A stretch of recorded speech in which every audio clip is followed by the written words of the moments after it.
Episode की शुरुआत होती है कांगजुवन कॉन्टिनेंट की एक डार्क हिस्ट्री से, जहां हमें पता चलता है कि उजी सेक्ट के बचे कुचे लोग अब भी हंट किए जा रहे हैं। उन्हें जैसे ही पकड़ा जा रहा है, बिना किसी मर्सी के मार दिया जा रहा है। अब ध्यान देने की बात यह है कि उजी सेक्ट एक डेमोनिक आर्ट्स का सेक्ट था और इसके सारे मेंबर्स रूथलेस और निर्दयी थे। ये लोग कभी भी मासूम लोगों पर दया नहीं दिखाते थे। इसीलिए 5 बड़े राइट्सियस सेक्ट्स ने मिलकर एक साथ इन पर अटैक किया और इस सेक्ट को तबाह कर दिया। जो भाग सकते थे वो भाग गए, जो पकड़े गए वो सीधे मारे गए। इसी तबाही के बीच हमें हमारे एमसी चुजुवन से मुलाकात होती है। वो भी उजी सेक्ट का एक डिसाइपल है और अभी अपनी जान बचाते हुए भाग रहा है। चुजुवन खुद बताता है कि पिछले 1 साल से उसे लगातार हंट किया जा रहा है। लोग उसका पीछा छोड़ ही नहीं रहे। करीब 2-3 साल पहले वह ट्रांसमाइग्रेट होकर यहाँ आया था। वो यहाँ जन्मा नहीं था, पूरा का पूरा शरीर और आत्मा के साथ आया था। इसलिए उसका कोई भी फैमिली बैकग्राउंड नहीं था और उसमें कल्ट के लिए कोई खास टैलेंट भी नहीं था। मजबूरी में उसे उजी सेक्ट को ही ज्वाइन करना पड़ा। सेक्ट को ज्वाइन करने के बाद चुजुवन ने खुद को प्रूव करने के लिए खूब मेहनत की। उसने कई इवल टेक्निक्स सीखी, जैसे insect cultivation, poison mastery, body modification और कॉर्प्स रिफाइनमेंट। पर फिर भी इतने साल पापड़ बेलने के बावजूद वो सिर्फ रिफाइनिंग स्टेज तक ही पहुंच पाया।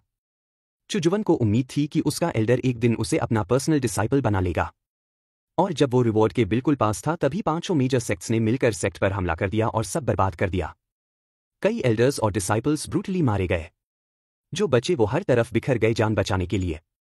चुजुवन अब तक भाग ही रहा है।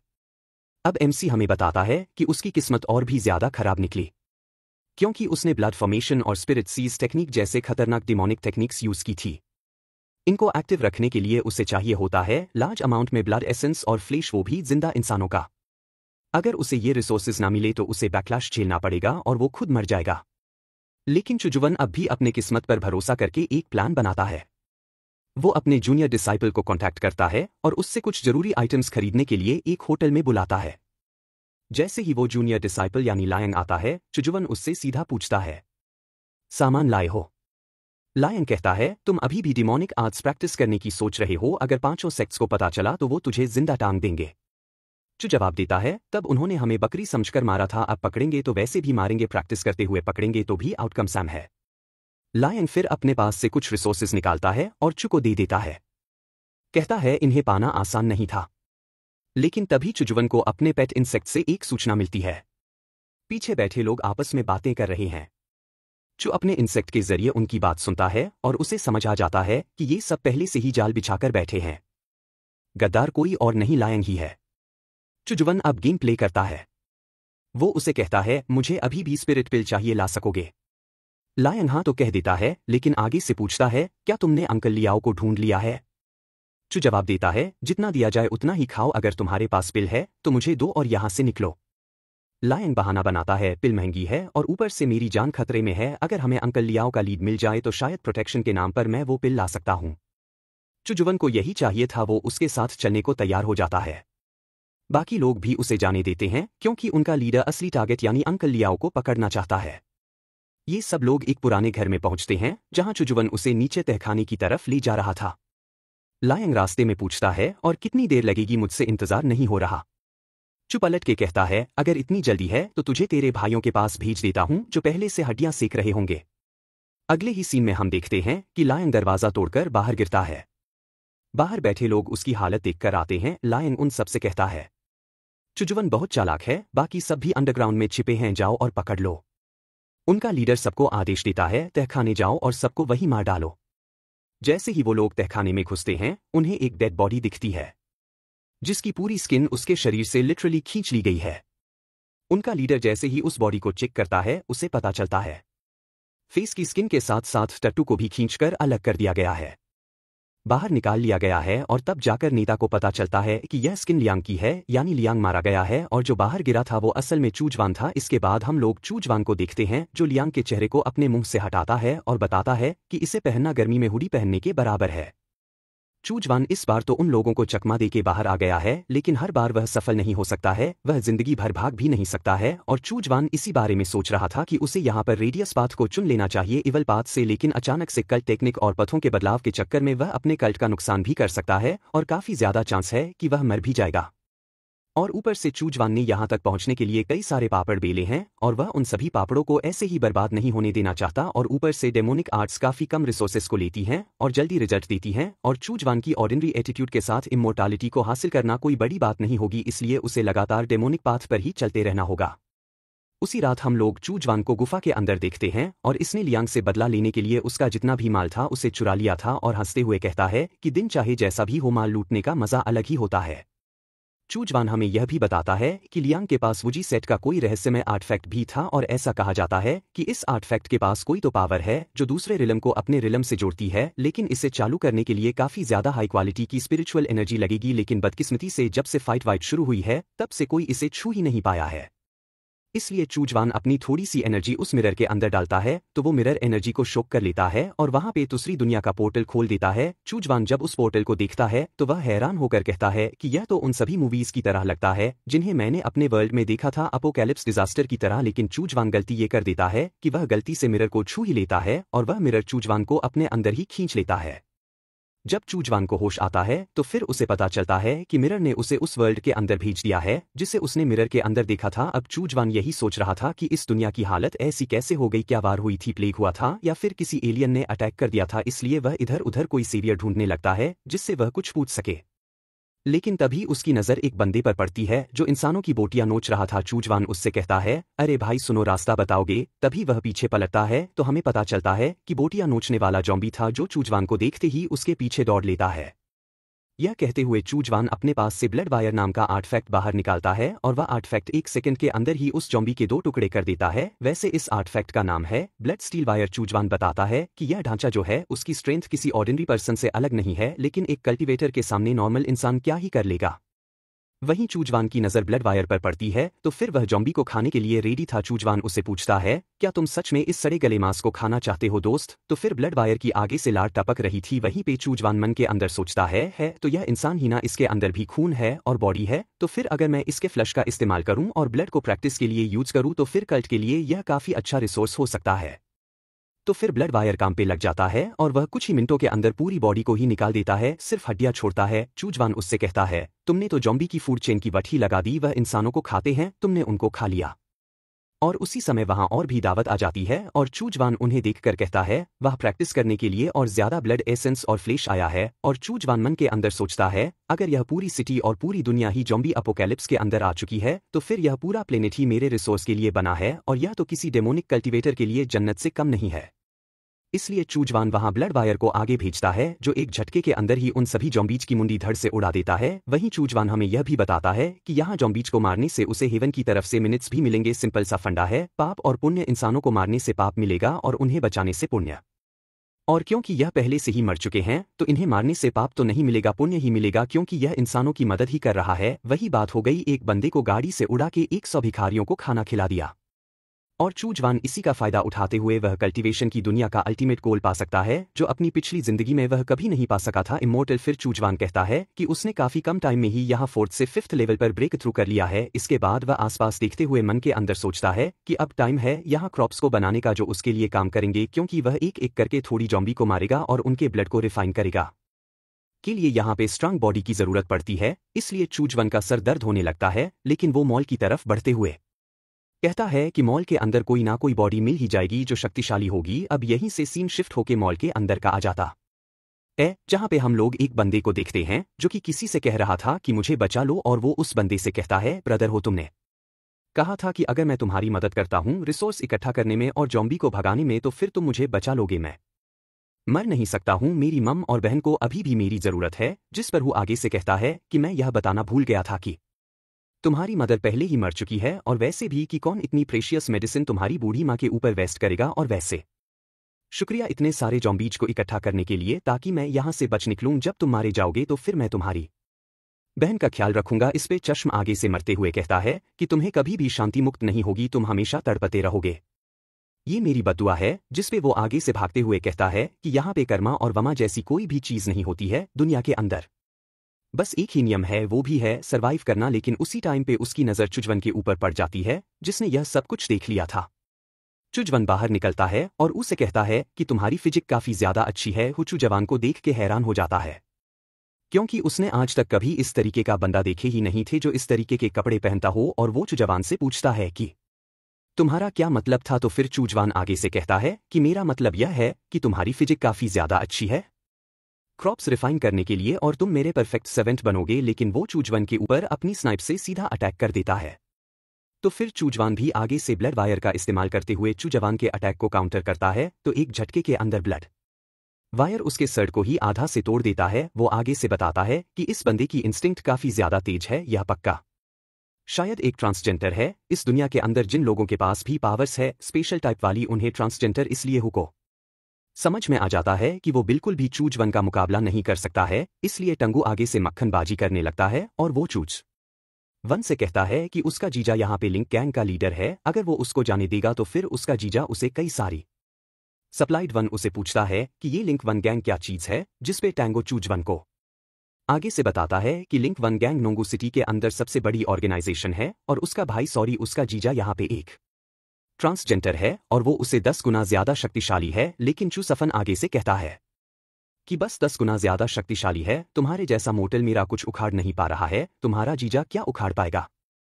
इसके बाद वो टैंगो को उल्टा लटका देता है और वहां पे काला जातों की सामग्री ले आता है। वह पे टैंगो की पतीलों को देख के फट जाती है और वो आगे से कहता है कि इसके अंदर क्या उबल रहा है, लेकिन चूज वन उसे कहता है कि एक बार मैंने अपनी टेक्निक का इस्तेमाल तुम्हारे ऊपर कर लिया तो फिर तुम एक पावरफुल सॉलिड क्रॉप्स सोल्जर बन जाओगे। टैंगो आगे से कहता है कि हमारे बीच में तो कोई भी दुश्मनी नहीं है, तो फिर तुम मुझे क्यों मार रहे हो। जिसपे चूजवन उससे कहता है क्या तुमने अभी नहीं बोला था कि इस दुनिया के अंदर सबसे बड़ा रूल सर्वाइव करना है, और वैसे भी तुम्हारी तरीके के इंसान को मारने से मेरी कर्मा को कोई भी फर्क नहीं पड़ेगा, इसलिए तुम सबसे बेस्ट प्रोडक्ट हो। क्रॉप्स रिफाइनिशिव रिलम होता है, वो कल्टीवेटर्स की तरह ही होता है जैसे कि क्रॉप्स सोल्जर की रिफाइनिशिव के लिए है और अलग अलग क्रॉप्स रिफाइनिशिव। यहाँ पे वजरा क्रॉप्स फनिंग मेथड का इस्तेमाल कर रहा है, उसके क्रॉप्स पेपेट सेक्ट की तरफ से इस मेथड का इस्तेमाल करने के बाद जो क्रॉप से सोल्जर निकलेगा उसके पास सर्ड या फिर स्पीयर की तरह कोई वेपन होगा और उसके पास इमेंस स्ट्रेंथ होगी। अगला सीन 3 दिनों के बाद का होता है और हम लोग देखते हैं कि पतीले के अंदर से टंगू बाहर निकलता है, लेकिन अब यह क्रॉप्स सोल्जर बन चुका था। जूजन उसे देख के काफी ज्यादा खुश हो जाता है, क्योंकि उसने सोचा नहीं था कि पहली बार में ही वो सक्सेसफुल हो जाएगा। जिसके बाद वो अपने पास से लो ग्रेड का मैजिक टूल बाहर निकालता है, जो कि क्रॉप्स राइजिंग पकोड़ा था, यानी कि इसके अंदर वो अपने क्रॉप्स सोल्जर को स्टोर करके रखेगा। हमें बताया जाता है कि टांग को यहाँ पे किन क्रॉप्स सोल्जर मिड ग्रेड का है, यानी कि उसका लेवल 2 है, उसके पास इनेट स्पेल यानी कि ब्लड आर है और साथ ही में गोल्डन लाइट क्रॉस है। जजवान ये देख के काफी ज्यादा खुश हो जाता है कि उसके पास इतनी सारी एबिलिटीज हैं, क्योंकि वो इन 2 स्पेल्स के साथ बड़ी आसानी के साथ 4th लेवल के की रिफाइन कल्टीवेटर को आसानी के साथ हरा सकता है। जजवान उसे कहता है कि मैं अब से तुम्हें यहाँ पे लिटिल हु बुलाऊंगा, जल्दी से बाहर जाओ और कई सारे जॉम्बीज को पकड़ के लाओ ताकि मैं उनके ब्लड और फ्लेश को एंजॉय कर सकूं। टैंगो जल्दी से आगे बढ़ता है और उसके सामने जितने भी जॉम्बीज आते हैं उन सभी को पकड़ पकड़ के मारने लगता है और उनकी बॉडीज को इकट्ठा करने लगता है। चूज वन मन के अंदर सोचता है कि यहाँ पे क्रॉप्स सोल्जर को रखना और उसे ये सभी काम करवाना कोई भी बड़ी बात नहीं है, और वो यहाँ पे कुछ दिनों रह के और ज्यादा एंजॉय कर सकता है। अब इसके बाद हम लोग टैंगो को देखते हैं, जो अपना काम बड़ी ही दिल लगी के साथ कर रहा था। वो मॉल के अंदर जाता है और एक एक जॉम्बी को पकड़ के उसे टोकरी के अंदर रख के चजवन के लिए इकट्ठा करके लाने लगता है। चूजवन उसे कहता है कि तुम्हारे जैसा असिस्टेंट होने से मेरी काफी ज्यादा कल्टीवेशन एफिशिएंसी को बढ़ा देगा। वहीं चूजवन टैंगो के सर को बिल्कुल कुत्ते की तरह सहला है, तो ये अपनी जीभ निकाल के भाव भाव करने लगता है। जजवान उसे कहता है कि तुमने काफी ज्यादा मेहनत की है, जो भी बचा कुचा फ्लेश है वो तुम खा लो, इससे तुम्हारा लेवल अप होगा। सचा कैरिंग ओनर चुजवन मन के अंदर सोचता है कि वो कैंस वन कॉन्टिनेंट के अंदर बहुत ही ज्यादा बुरी जिंदगी जी रहा था, उसकी जान खतरे में पड़ी हुई थी, लेकिन यहाँ पे वो एक पावरफुल बेग है और आसानी के साथ अपनी जिंदगी और मौत को कंट्रोल कर सकता है, यहाँ तक कि वो यहाँ पे अपनी पिछली जिंदगी के स्नैक्स को भी एंजॉय कर सकता है। जिसके बाद वो ब्लड मिरर की तरफ देखते हुए कहता है कि इसने मुझे एक बहुत बड़ा मौका दिया है, लेकिन ये दुख की बात है कि मुझे यहाँ पे पहुंचाने के बाद इसने अपनी पावर खो दी। लेकिन ऐसा लगता है कि धीरे धीरे ये एनर्जी दोबारा इकट्ठा कर रहा है और शायद एक दिन मैं दोबारा वहां पे जा सकूं, और मुझे पता नहीं है कि मैं वहां पे दोबारा हंट किया जाऊंगा या नहीं जाऊंगा। यानी कि चूजवन यहाँ पे दोनों दुनिया के अंदर ट्रेवल कर सकता है, बस मिरार एनर्जी इकट्ठा करें और बोतल दोबारा खोल दे। वहीं पे हम लोग जॉम्बीज को देखते हैं, तो चूजवन ने यहाँ पे इनकी गर्दन के अंदर रस्सी से डाल के इन्हें लटका दिया था ताकि वो इन्हें स्टोर करके रख सके। जिसके बाद हम लोग लिंक को गैंग को देखते हैं जहां पे एक बंदा बता रहा था कि वो टैंगो को ढोकने की पूरी कोशिश कर रहा है, लेकिन गैंग का जो लीडर था उसे कहता है कि तुमने तो वादा किया था कि तुम 1 महीने के अंदर मुझे पता लगा के बताओगे कि टैंगो कहाँ पे चला गया है। वप लीडर के पास एक स्प्रिट वुल्फ भी था जो कि उस बंदे की तरफ आगे बढ़ने लगता है और लीडर उसे कहता है कि 1 महीना हो गया है और इसका नाम जाओ होंग है। तभी वो बंदा डर के मारे आगे से बोलने लगता है कि उसे इतना पता चला है कि टैंगो बड़े मॉल के अंदर गायब हुआ था। उसने 2 स्काउट्स वहां पे भेजे थे, लेकिन वो सभी एक झटके के अंदर गायब हो गए और उसे ऐसा लगता है कि वहां पे कोई हाई लेवल का जॉम्बी है और वो हाई लेवल के जॉम्बी के साथ निपट नहीं सकता है, इसलिए होंग को ही हाई लेवल के जॉम्बी के साथ निपटना पड़ेगा। जिसपे होंग उसे कहता है कि बात तो सही है, इसमें तुम्हारी गलती नहीं है, तुम एक ट्रांसेंट बिंग थोड़ी ना हो। इससे यह बंदा काफी ज्यादा खुश हो जाता है, लेकिन होंग इसकी खुशी को छीन लेता है, यह कहते हुए कि यूजलेस लोगों की मुझे जरूरत नहीं है। जिसके बाद डॉग आगे बढ़ता है और उसे खा जाता है। होंग पीछे मुड़ के अपने चेले से कहता है कि अगर वो जिंदा है तो भी मुझे देखना है, अगर वह मुर्दा है तो भी मुझे देखना है, इसलिए एक चेले को पकड़ो और भागते हुए मॉल के अंदर जाओ और चेक करो कि टियागो हाउ वहां पे जिंदा है या नहीं। अगली सुबह ये लोग गाड़ी निकालते हैं और चाइनीज रोड को इंडियन समझते हुए जॉम्बीज को उड़ाते हुए जा रहे थे कि कुचल 2 सालों को कौन सा इंसाफ मिलेगा इन्हें। यहाँ पे कुछ ही देर में ये लोग मॉल के पास पहुंच जाते हैं और मॉल के पास पहुंचते ही इन्हें बाहर से ही पता चल जाता है कि सिचुएशन में कुछ तो अतरंगी चीजें हो रही हैं। साला मॉल के पास एक भी जॉम्बी नहीं दिखाई दे रहा है, वहीं पे कुत्ते भी बेचैन हो रहे थे। जिसके बाद जो लोग मॉल के अंदर जाते हैं तो मॉल के अंदर बहुत ज्यादा खून की बदबू आ रही थी, जैसे कि खून को उबाला जा रहा हो। हंग जैसे ही अंदर जाता है तो उसके मुंह से निकलता कितनी घटिया जगह है यहाँ पे। दरअसल गर्म खून को यहाँ पे ड्रम के अंदर भर के रखा जा रहा था, स्टोर किया जा रहा था। साथ ही में कुत्ते ऊपर की तरफ देखते हुए भौंक रहे थे और जब होंग ऊपर देखता है तो फिर उसकी रूह कांप जाती है, क्योंकि ऊपर जॉम्बीज को लटका कि उनका खून निचोड़ा जा रहा था। इनकी तो उल्टियां बाहर आ जाती है। सालो तुम लोग विलन कैसे हो, इतनी चीज को देख के तुम्हारी उल्टियां बाहर आ गई। पीछे वाला बंदा कहता है कि यह इंसान कोई कर ही नहीं सकता है, कोई भी अपनी हदें नहीं पार करेगा, वो भी इस हद तक तो बिल्कुल नहीं। सस्से टंगू का भी गेम बच चुका होगा। वो पूछता है होंग से कि हम आगे क्या करें, जिसपे होंग आगे से कहता है कि कोई फर्क नहीं पड़ता है कि अगर ब्लैकविच सिक्योरिटी कंपनी ने किया हो या फिर किसी और ने, हम यहाँ पे ऐसे हाथ पे हाथ धरे बैठ नहीं सकते हैं। जिस किसी ने भी मेरे साले के साथ यानी टंगू के साथ बदतमीजी की है तो फिर उसने पर्सनली मुझसे पंगा लिया। हम तब तक आराम नहीं करेंगे जब तक हमें पता चल जाता है कि किसने इन जॉम्बीज को निचोड़ के इनका खून बाहर निकाल लिया। इसके बाद अगला सीन डायरेक्ट कैंस 1 कॉन्टिनेंट का होता है और हम लोग देखते हैं कि चो जवान दोबारा पोर्टल यानी मिरर का इस्तेमाल करते हुए कॉन्टिनेंट के अंदर आ जाता है। जॉम्बी वर्ल्ड को छोड़ के उसी टाइम पे चू जवान को पीछे से आवाज आती है तो वह पीछे मुड़ता है तो फिर वहां पे कई सारे राइट के सख्त के लोग थे। ये लोग चुजवान से कहते हैं कि तुम पिछली बार तो बच निकले थे, लेकिन इस बार तुम्हारे पास भागने का कोई भी रास्ता नहीं है। लेकिन चुजवान आगे से कहता है कि तुम बस की रीफाइंडिंग के 5th लेवल पे हो, इतना ज्यादा उड़ो नहीं। ये सभी पांचों मिलके बेचारे एक बंदे को चारों तरफ से घेर लेते हैं और उससे कहते हैं कि भागने की कोशिश मत करना। लेकिन चूजवन आगे से कहता है कि मैं यहाँ पर तुम्हें ब्लड स्टील थ्रेड्स का अपग्रेड वर्जन दिखाने वाले हूं। जिसके बाद वो ब्लड स्टील थ्रेड्स का इस्तेमाल करता है और एक झटके के अंदर ही उन पांचों को पकड़ लेता है। वो बंदा चूजवन से पूछता है कि तुम तो एक दिन पहले की रिफाइंस लेवल पे थे ना पे। चूजवन उससे कहता है कि तुम्हारी जानकारी पुरानी हो चुकी है मानुष, अब मैं 6th लेवल पे हूं। इस पर ये बंदा हैरान होकर कहता है कि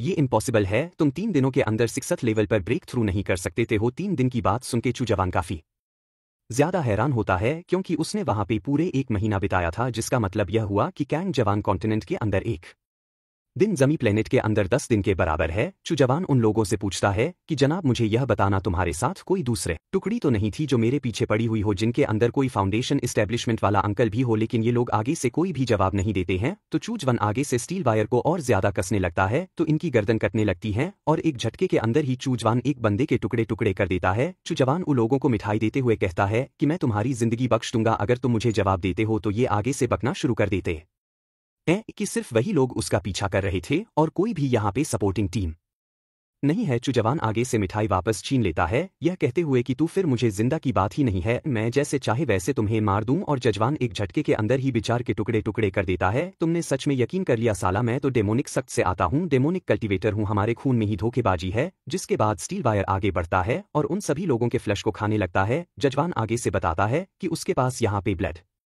मिरर है, स्टील वायर है, जिसके पास इनेट एबिलिटी भी है और अब उसकी कल्टिवेशन 66 लेवल पे पहुंच चुकी है और ऊपर से उसके पास एक सेवेंट है जो उसका ट्रम्प कार्ड है, वो भी 3rd लेवल का है। और अगर कैंग जवान कॉन्टिनेंट के लेवल के देखा जाए तो फिर यहाँ पे चू जवान को एक जीनियस लेवल का बंदा समझा जाएगा, लेकिन यहाँ पे एक परेशानी भी है कि चू जवान की जिंदगी 10 गुना ज्यादा तेज चल रही है। यहाँ के लोगों के हिसाब से आसान शब्दों में अगर जजवान यहाँ पे किसी लड़की से शादी करता है जो 20 की है और अगर वह 1 साल जॉम्बी प्लेनेट में बिताता है और लौट के वापस आए तो यह 50 का होगा और इसकी बीवी 25 की जो इसे धोखा देके भाग जाएगी। तब तक बीवी और बिलिया कभी भी अकेला ना छोड़े, इन्हें हमेशा सहारे की तलाश रहती है। आप ना सही तो गली का कुत्ता ही सही, और इसीलिए कैंग जवान को यहाँ पे अपनी रिलम को जल्दी जल्दी बढ़ाना पड़ेगा ताकि उसकी जिंदगी लंबी होती जाए। अब एक और चीज, कैंग जुबान को जॉम्बी प्लेनर के ऊपर धूम मचाने के लिए कई सारे मटेरियल की जरूरत पड़ेगी। जॉम्बी प्लेनर तो इसे वो मटेरियल देगा नहीं, इसीलिए कैंग जवान कॉन्टिनेंट के अंदर ही जो जवान को मटेरियल जल्दी जल्दी इकट्ठा करने पड़ेंगे, क्योंकि मिरर जैसे ही एनर्जी इकट्ठा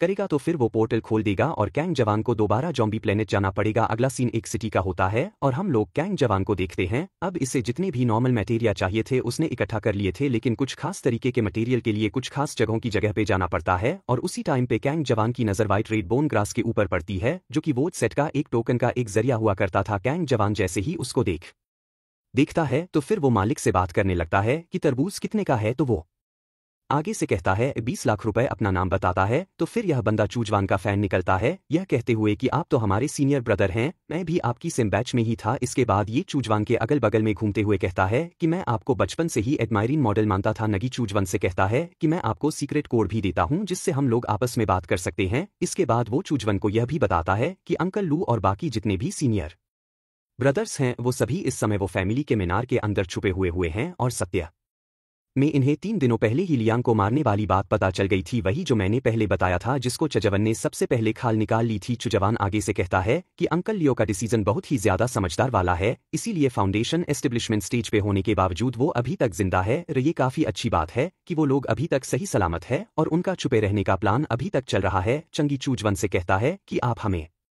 ज्वाइन क्यों नहीं कर लेते हैं, हम आपके लिए अभी यहाँ पे बिस्तर लगवा देते हैं, एक साथ रहेंगे तो फिर सर्वाइव करने के ज्यादा चांसेस हैं। लेकिन जोजवा आगे से कहता है कि नहीं रहने दो, मैं ऐसे ही ठीक हूं, मैं बस यहाँ पे कुछ चीजें खरीदने के लिए आया हूं। तो फिर चंगे उसे पूछता है कि आपको क्या चाहिए, तो फिर चुजवान आगे से कहता है कि उसे यहाँ पे ब्लड ट्रांसफॉर्मेशन अरे चाहिए, जिसका नाम सुनते ही चंगे काफी ज्यादा घबरा जाता है। अब हमको ब्लड ट्रांसफॉर्मेशन अरे के बारे में बताया जाता है कि ये उन फॉर्मेशन में से एक है जिनको डिमन कल्टीवेटर यूज करते हैं लार्ज अमाउंट में ब्लड सैक्रिफाइस के लिए। यहाँ तक कि ब्लड ट्रांसफॉर्मेशन अरे का बेसिक वर्जन भी किसी की रिफाइन के कल्टीवेटर द्वारा भी इस्तेमाल किया जा सकता है, लेकिन इसके बावजूद इसमें इतना दम है कि यह पूरी एक सिटी के लोगों की जान ले सकती है। एक बार तो एक कल्टीवेटर ने पूरे 3 लाख लोगों की पली चढ़ा दी थी soul grabbing blood transformation array का इस्तेमाल करते हुए, और ये जितने भी सोल यहाँ पे सैक्रिफाइस हुए थी वो सभी सोल ब्लड बीड्स के अंदर बदल गई थी मोती की तरह, जिनका इस्तेमाल किसी बंदे की इनेट फाउंडेशन बनाने के लिए किया जाता है, जो 100 दिन की सेरेमनी के हिसाब से होती है। और प्लस में इतना बुरा कांड करने की वजह से टीएस लोगों ने बाद में उस बंदे की बलि चढ़ा दी, लेकिन चुजवान के साथ ऐसा कोई भी सीन नहीं है। अगर उसके हाथों में ब्लड ट्रांसफॉर्मेशन अरे लग जाती है और अगर वो उसका इस्तेमाल जोमी प्लेनेट के ऊपर करता है तो उसके कर्मा के ऊपर कोई भी असर नहीं पड़ेगा और उसे लाजवाब मेरिट भी मिलेंगे इंसानों की मदद करने के लिए। यह फले चंगी यहाँ पे चूजवन को आगाह भी करता है कि यहाँ पे अभी कई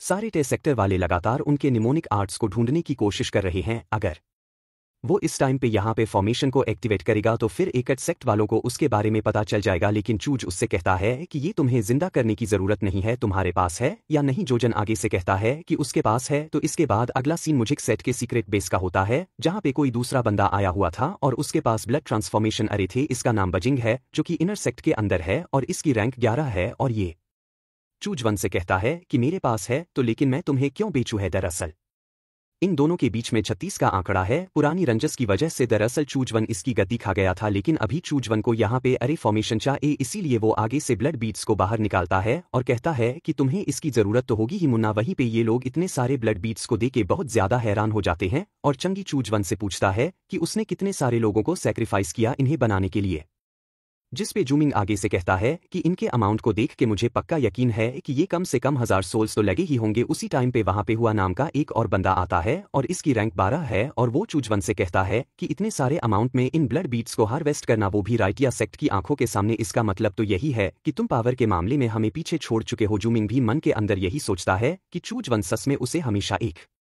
कदम आगे ही रहता है। इसके बाद वो चूजवन से कहता है कि अगर तुम मुझे 20 ब्लड बीड्स देते हो तो फिर मैं तुम्हें ब्लड ट्रांसफॉर्मेशन अरे दे दूंगा। जजवान उसे कहता है कि ये लालच अपनी बुंड में डालो और सही दाम लगाओ। विहुआ भी आगे से कहता है कि मार्केट में फॉर्मेशन को बेचने के लिए ब्लड बीड्स सिर्फ 80 इस्तेमाल की जाती हैं और ऊपर से हम लोग सिम सेक्टर से हैं, थोड़ा सा और कम करो। जूमिंग आगे से कहता है कि भले ही हम भाई हैं लेकिन अकाउंट हमेशा क्लियर होना चाहिए और यह बात भूलना नहीं कि मुझे सट के अंदर सिर्फ मैं ही एक ऐसा बंदा बचा हूं जिसके पास ये फॉर्मेशन है और यही तुम्हारे पास मौका है।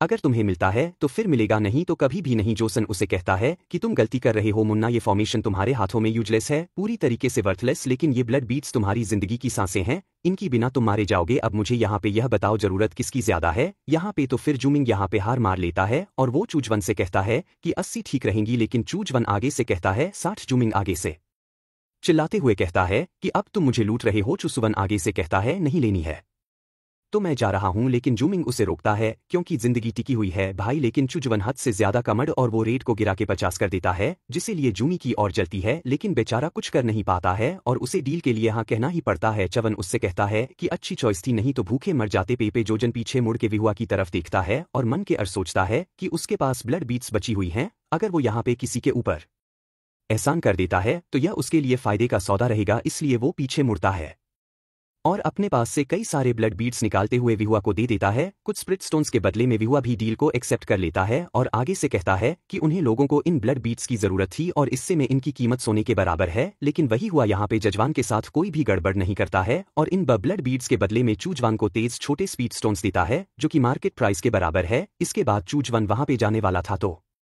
विहुआ उससे कहता है कि अगर वो लोग अंकल लू के साथ रहते हैं तो वो लोग प्रोटेक्शन के अंदर रहेंगे, अकेले इसे रहना ज्यादा खतरनाक रहेगा। लेकिन चुजवान को काफी अच्छे से पता था कि अंकल लियो काफी ज्यादा शक्तिशाली है और वो राइटी सेटिंग्स की अटेंशन अपनी तरफ जरूर खींचें और परर से उसे प्लेन जाना भी है, इसलिए किसी को पता ना चले तो फिर उसे अलग ही रहना पड़ेगा और वो उन लोगों को मना कर देता है। लेकिन उसी टाइम पे वहां पे रेड सेट की तरफ से कुछ गार्ड्स आ जाते हैं जो कि उन लोगों से कहते हैं कि हम लोग यहाँ पे वोट सेट को चेक करने के लिए आए हैं, कहीं तुम लोगों के बीच में वोट सेट कि कुछ गद्दार या फिर कल्टर तो नहीं रह रहे हैं। वोट सेट और वो फैमिली दोनों अलग अलग है, वो फैमिली इज्जतदार वाले हैं और वुजी सेट कमीने वाले हैं, लेकिन इनके रिश्ते हैं आपस में बेसिकली सौतेले भाई वाला रिश्ता है। यहाँ पे वहीं पे इन लोगों को समझ में आ जाता है कि यहाँ पे कई सारे की रिफाइन के 7th लेवल पे भी हो सकते हैं और अगर वो लोग मिलके भी अटैक करें तो फिर उन लोगों के पास चांस नहीं है यहाँ पे फाइट को जीतने का। वपी चूजवन को अपनी कोई भी चिंता नहीं थी, उसे यहाँ पे इन सभी छोटे भाइयों की चिंता हो रही थी कि साले ये लपेट दिए जाएंगे इस मामले में, और वह सोच ही रहा था कि उसे यहाँ पे कदम उठाना चाहिए। लेकिन उसी टाइम पे जूमिंग वहाँ पे गद्दारी करता है और उन सभी लोगों से कहता है कि यह चूजवन है, डेमोनिक कल्टीवेटर, तुम लोगों को इसी के पीछे जाना चाहिए। इतना कहने के बाद जूमिंग वहाँ से तुरंत खिसक लेता है। चूजवन को इसे कोई दिक्कत नहीं थी, लेकिन जूमिंग ने यहाँ पे अपने मौत के पेपर के ऊपर दस्तखत कर दिए हैं,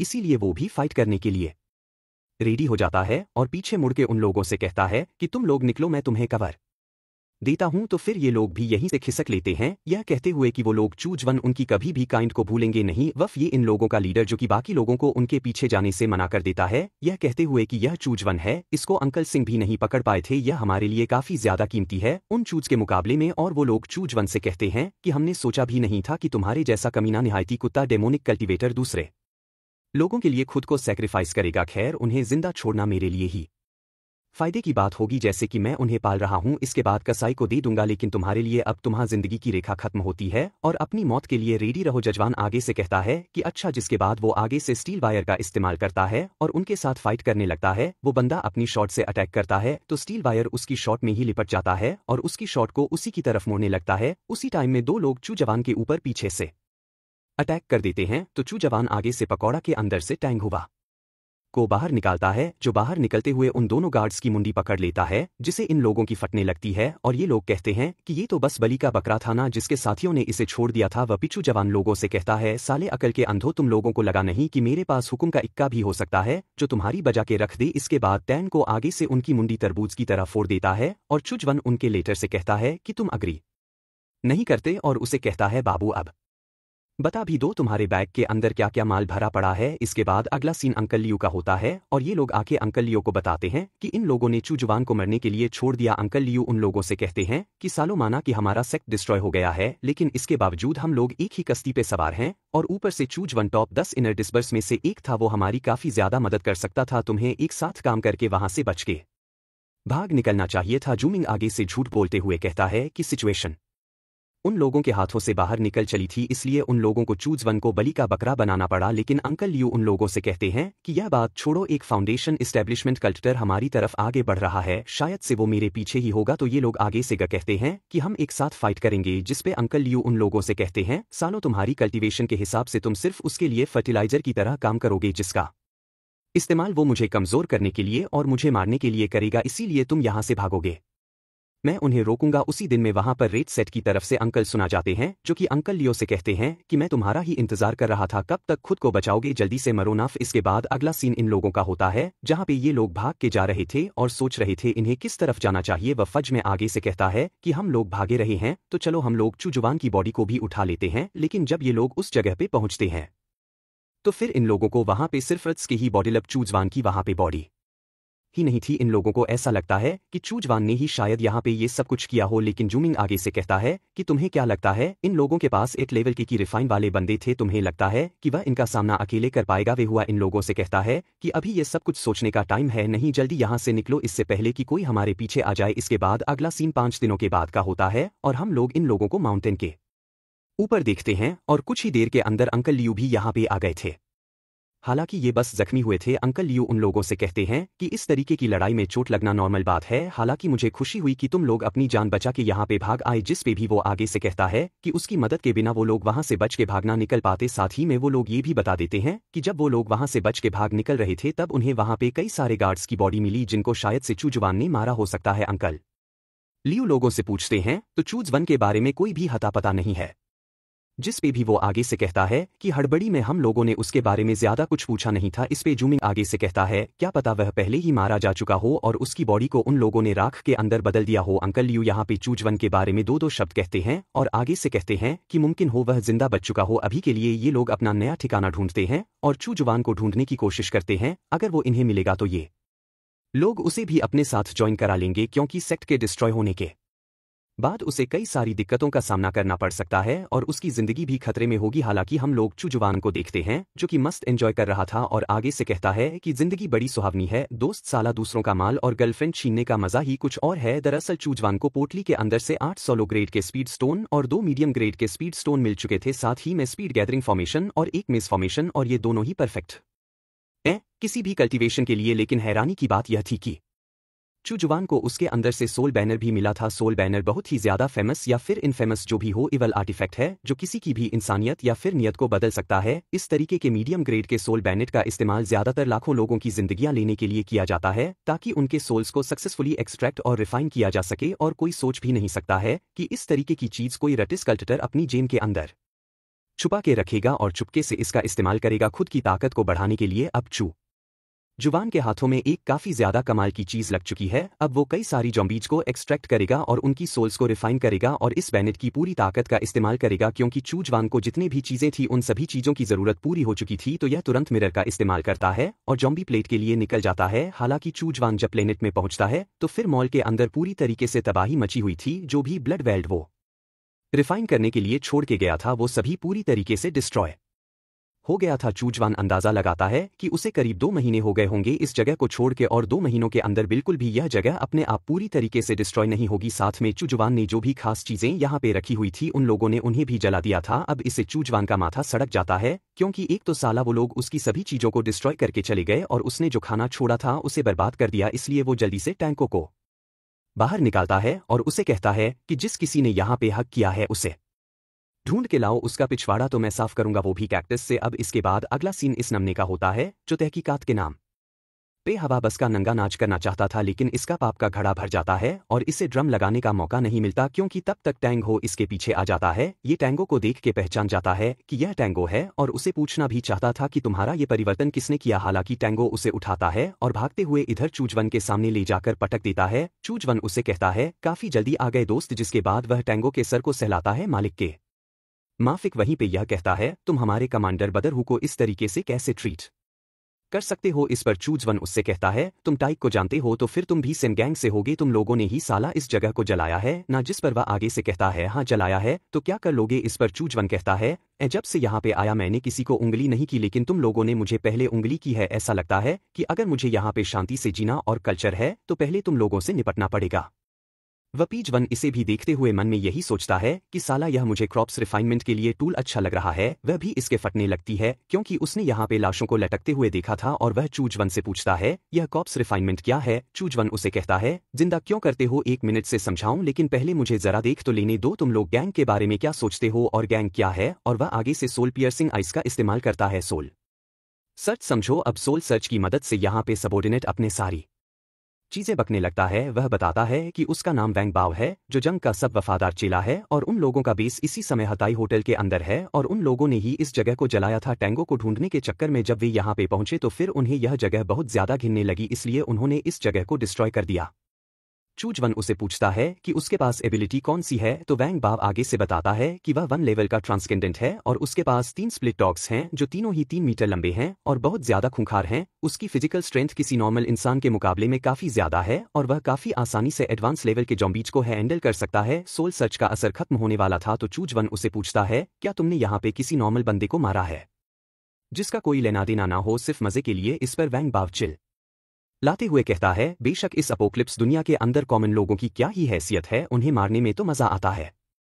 तो चूजवन कहता है अगर ऐसी बात है तो फिर मुझे कोई भी दिक्कत नहीं है तुम्हारे ऊपर क्रॉप्स पपेट रिफाइनरी का इस्तेमाल करते हुए। इसके बाद टैंग हो वैंग बाव को पकड़ता है और पतीले के अंदर उसे डाल देता है। चूजवन को जैसे ही ट्रांससेंशुअल चला था तो उसे और ज्यादा इस प्लेनेट के ऊपर इंटरेस्ट आने लगता है। चूजवन को काफी अच्छे से पता है कि कल्चर की जो टेक्निक्स हैं इस दुनिया के अंदर काफी कमाल की हैं, लेकिन इसके बावजूद वह कदम फूंक फूंक के रखेगा। साथ ही चूजवन को यहाँ पे कई सारी जानकारी भी इकट्ठा करनी पड़ेगी ताकि वह मटेरियल को काफी अच्छे से इस्तेमाल कर सके। भले ही उसके पास क्रॉप्स पपेट्स हैं और वह शक्तिशाली हैं, लेकिन उनके पास बुद्धि की कमी है, इसलिए चूजवन को यहाँ पे कई सारे नॉर्मल लोगों की भी जरूरत पड़ेगी जो उसके लिए अच्छे से काम कर सकें। इसीलिए चूजवन स्प्लिट डॉग गैंग को यहाँ पे पूरी तरीके से अपने अंदर लेने वाला था। इसके बाद हम लोग वैंग बाव को देखते हैं और यह 3rd लेवल का क्रॉप्स सोल्जर है। इसके पास भी 2 टेक्निक हैं, स्टेल्थ टेक्निक और घोस्ट फायर थ्रोन। चूजवन इसके भी स्टेटस को देखकर काफी खुश होता है और उन दोनों से कहता है तुम दोनों को ही मैं अब से छोटा छोटा पिल्ला बुलाऊंगा। जिस पर ये लोग खुश हो जाते हैं तो ये दोनों आपस में लड़ने लगते हैं क्योंकि फेवर चूजवन सिर्फ एक को देगा। इसके बाद चूजवन उन लोगों से कहता है चलो हम लोग अपना पुराना उधार चुका दें तुम लोगों के मालिक से। जिसके बाद अगला सीन होटल एंट्रेंस का होता है जहां पे कुछ लोग बैठ के ताश खेल रहे थे। उसी टाइम में दरवाजा टूटता है और वहां के जो जवान और उसके दोनों चेले बाहर निकलते हैं। हालांकि ये लोग चूजवन को अभी सीरियस नहीं लेते और उसके ऊपर बोतल फेंक के मारते हैं। टैंगो उस बोतल को पकड़ के उसके टुकड़े टुकड़े कर देता है और इनकी फट जाती है। एडवांस जॉम्बी लेवल के बंदे को देख के चूजवन वैंग बाव से कहता है मुझे इनके साथ निपटना नहीं है, जाओ और इनके साथ खेल लो।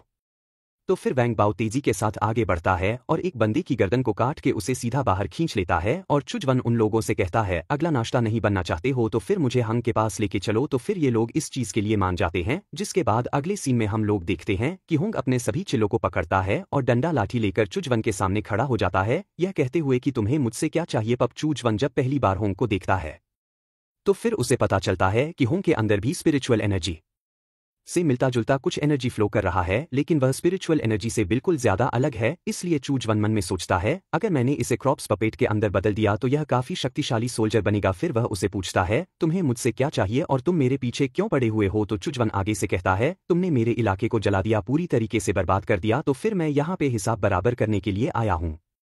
वहीं पे होंग को समझ में आ जाता है कि चूजवन कोई नॉर्मल बंदा नहीं है, उसने इतने सारे टेरिफाइंग मेथड्स का इस्तेमाल करके इन क्रॉप सोल्जर को अपना गुलाम बना लिया है, तो वह ट्रांसजेंडर बीइंग से ज्यादा शक्तिशाली होगा। इसीलिए वह चूजवन से कहता है कि वह कंपेंसेशन के लिए राजी है। उसने एक मॉल डिस्ट्रॉय किया तो वह उसके लिए दूसरा मॉल बना देगा। चूजवन आगे से कहता है इतना काफी नहीं है, मैंने सुना है कि तुम्हारे गैंग के अंदर पूरी सिटी आधी है, तो वह आधी मुझे चाहिए। होंग इसके लिए मना करता है और चूजवन से कहता है ये कुछ ते मेरे भी वफादार नहीं हैं, कुछ भी कर सकते हैं। तो चूजवन आगे से कहता है अब आधी नहीं पूरी गैंग चाहिए और ज्यादा सब नहीं कर पाता है। जिसके बाद वो अपने कुत्तों को अटैक करने के लिए आगे भेजता है, लेकिन चूजवान उसी टाइम पे अपने चारों तरफ एक शील्ड को एक्टिवेट करता है जो कि टैंग हो गई थी और वो कुत्ते जैसे ही उस शील्ड से टकराते हैं तो बेचारे के दांत टूट जाते हैं। उसी टाइम में वैंग बाओ पीछे हंग की तरफ जाता है और वहां पे उसके ऊपर एक जोरदार पंच मारता है जो कि उसका स्पेशल टैलेंट था, लेकिन वो खुद उस अटैक को ब्लॉक कर लेता है जिससे वो तो बेहोश हो जाता है, लेकिन हंग बच जाता है वहीं पे।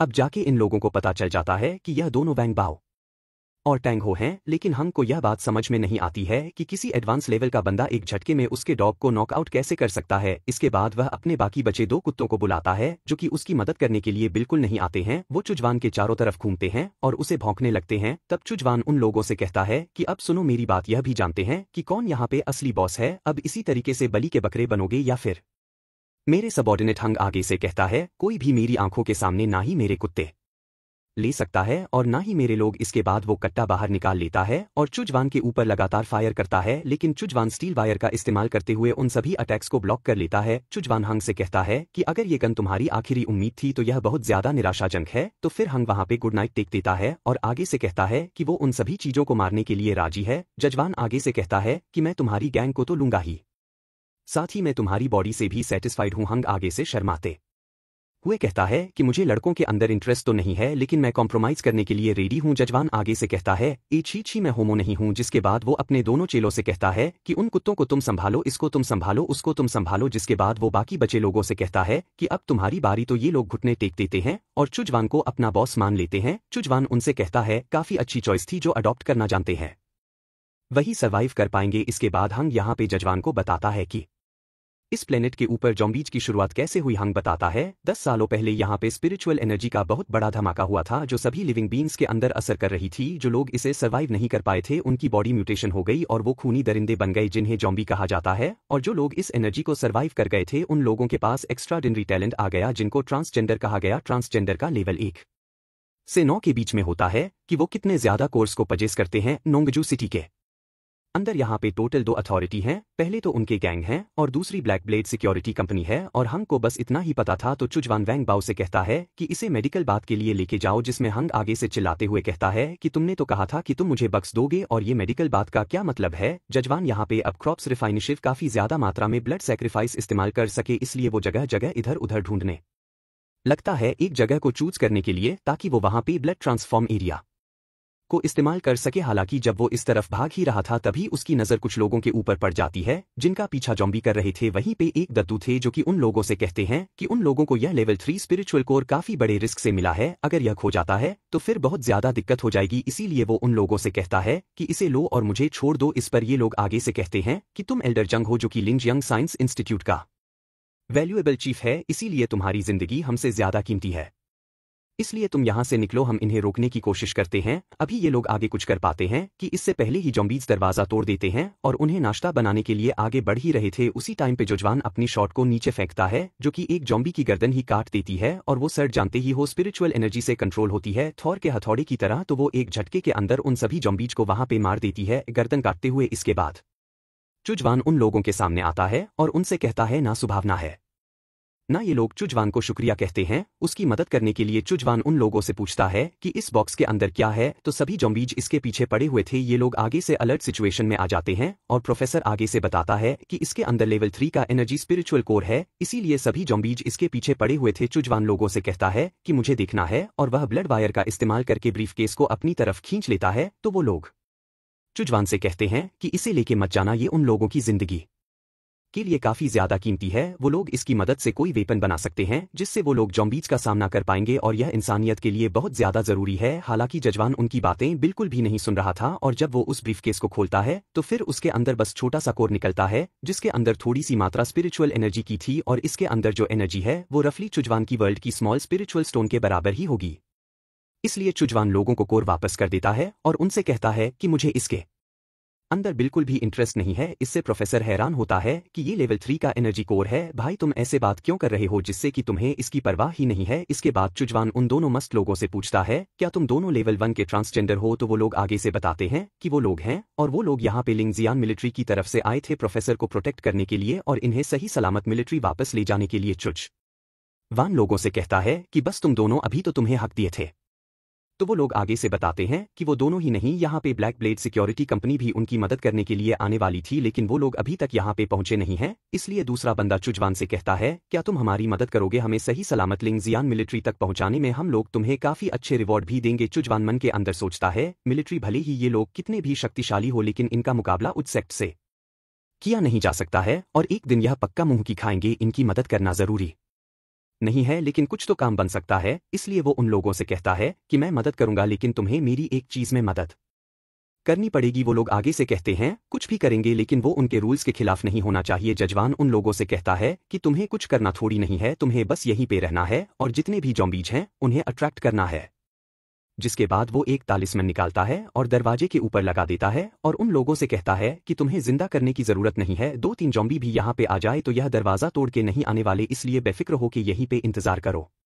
इसके बाद चूज-वन बिल्डिंग से थोड़ा दूर जाता है और वहां पे कई सारे सोल बैनर्स को बाहर निकालता है और उन सभी बैनर्स को बिल्डिंग के आसपास चारों तरफ लगा देता है, जिससे वो पूरी बिल्डिंग एक घेरे के अंदर आ जाती है। जजवान ने यहाँ पे बेसिक ब्लड ट्रांसफॉर्मेशन अरे को लगा दिया है जो कि ग्राउंड से जुड़ी हुई है और साथ ही मेकोर की मदद से उसे ज्यादा मेहनत करने की जरूरत नहीं है, ज़ॉम्बी खुद बखुदा चले आएंगे।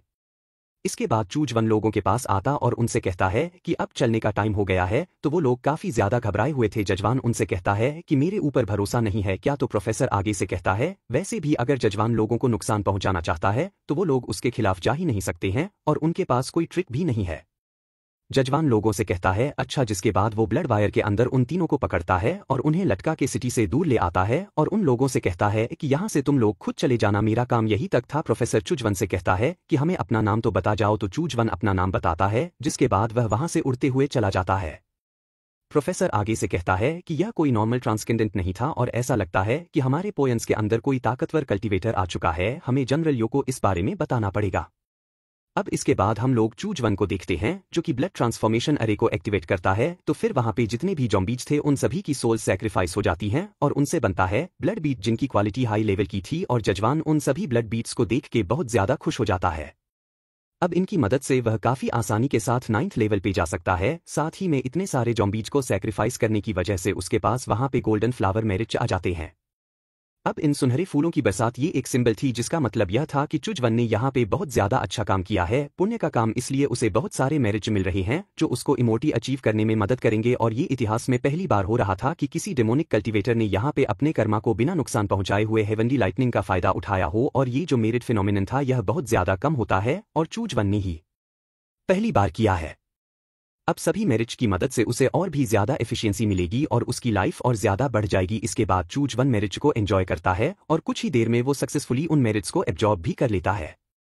और अब जाके चूज-वन को समझ में आ जाता है कि राइटस कल्टीवेटर हमेशा डेमोनिक कल्टीवेटर और डेमोन्स को मारने के पीछे क्यों पड़े रहते थे, क्योंकि उन्हें हमेशा मेरिट से बेनिफिट मिलता था। इसलिए चूज-वन अगर लगातार इसी तरीके से ज़ॉम्बीज को यहाँ पे सैक्रिफाइस करता रहा तो फिर उसके ऊपर मेरिट्स की बरसात हो जाएगी और उसका लाइफ स्पैन और भी ज्यादा बढ़ता जाएगा। अब इसके बाद हम लोग ब्लैक ब्लेड सिक्योरिटी कंपनी को देखते हैं और उन लोगों ने सक्सेसफुली एल रजंग और बाकी लोगों को यहाँ पे ले आया था। सत्य में ये बंदा अपने लीडर को यह भी रिपोर्ट करता है कि उसे डॉग स्पिरिट गैंग के आसपास के इलाके में कई सारे ज़ॉम्बी क्रॉप्स मिले जिनके अंदर से खून निकाल लिया गया था और इन लोगों को शक हो रहा था कि इसके पीछे जरूर हंग का ही हाथ होगा। इसलिए लीडर उन लोगों से कहता है जाओ और जाके उन्हें चेक कर लो ना, तुम्हें क्या दिक्कत हो रही है। तो ये आगे से घबराते हुए कहता है कि वो 1 लेवल का ट्रांसजेंडर है, वो मेरी पुंगे भी बजा सकता है। लेकिन लीडर आगे से कहता है कि हमारी कंपनी को यहाँ पे लिंजियाक मिलिट्री बैक करती है, तो फिर उसे कोई भी दिक्कत नहीं होनी चाहिए और उनके सपोर्ट के साथ हम लोग यहाँ पे बॉस हैं, ना कि वो। वैसे इसका नाम गैंग जियान है जो कि ब्लैक ब्लेड सिक्योरिटी कंपनी का लीडर है। अब इसके बाद हम लोग चूज-वन को देखते हैं जहाँ पे चूज-वन के लिए ये लोग खाल बना के ला रहे थे और उसे सर्व भी कर रहे थे और जजवान बड़े मजे से खाने को एंजॉय कर रहा था और वो उन लोगों से भी कहता है खड़े की हो, बैठो, आराम से खा लो।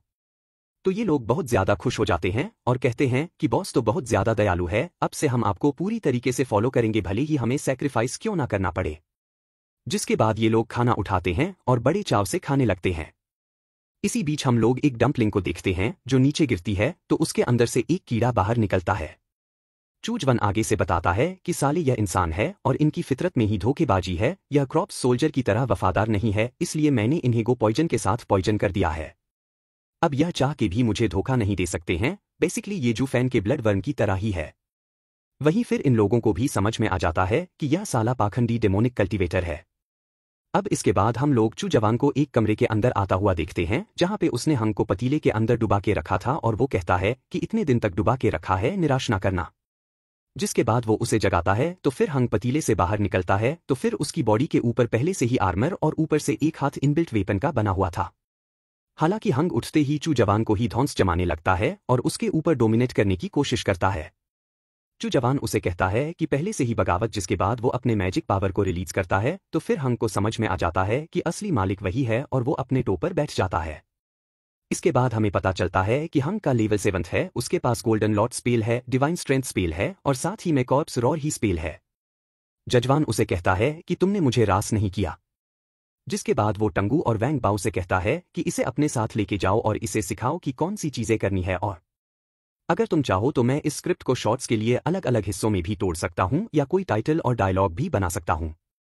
कौन सी चीजें नहीं करनी है। इसके बाद अगले सीन में हम लोग ब्लैंक कंपनी वाले उसी बंदे को देखते हैं जो कि होटल के आस-पास भटक रहा था। तभी इसकी फटके 4 हो जाती हैं क्योंकि इसके सामने 3 हाई लेवल के जॉम्बी आते हैं और ऊपर से 2 स्प्रिट डॉग आते हैं। वहीं पे होंग तो उसे जाते हुए देख भी लेता है, जिससे इसकी फटके 4 क्योंकि होंग का लेवल काफी ज्यादा था और इसे समझ में आ जाता है कि अब इसके लगने वाले हैं। लेकिन उसी टाइम पे टंगू उसे रोक लेता है और उसे बता देता है कि चू जवान का रोल यह भी है कि चू जवान ने उन लोगों को बनाया है। अगर वो लोग बेफालतू में ही किसी को मौत देंगे तो फिर उसके कर्मा के ऊपर असर पड़ेगा और उसके मेरिट पॉइंट्स के ऊपर बहुत ज्यादा असर पड़ेगा। इसीलिए बिना चूजवान के ऑर्डर के वो किसी को भी नहीं मार सकते हैं।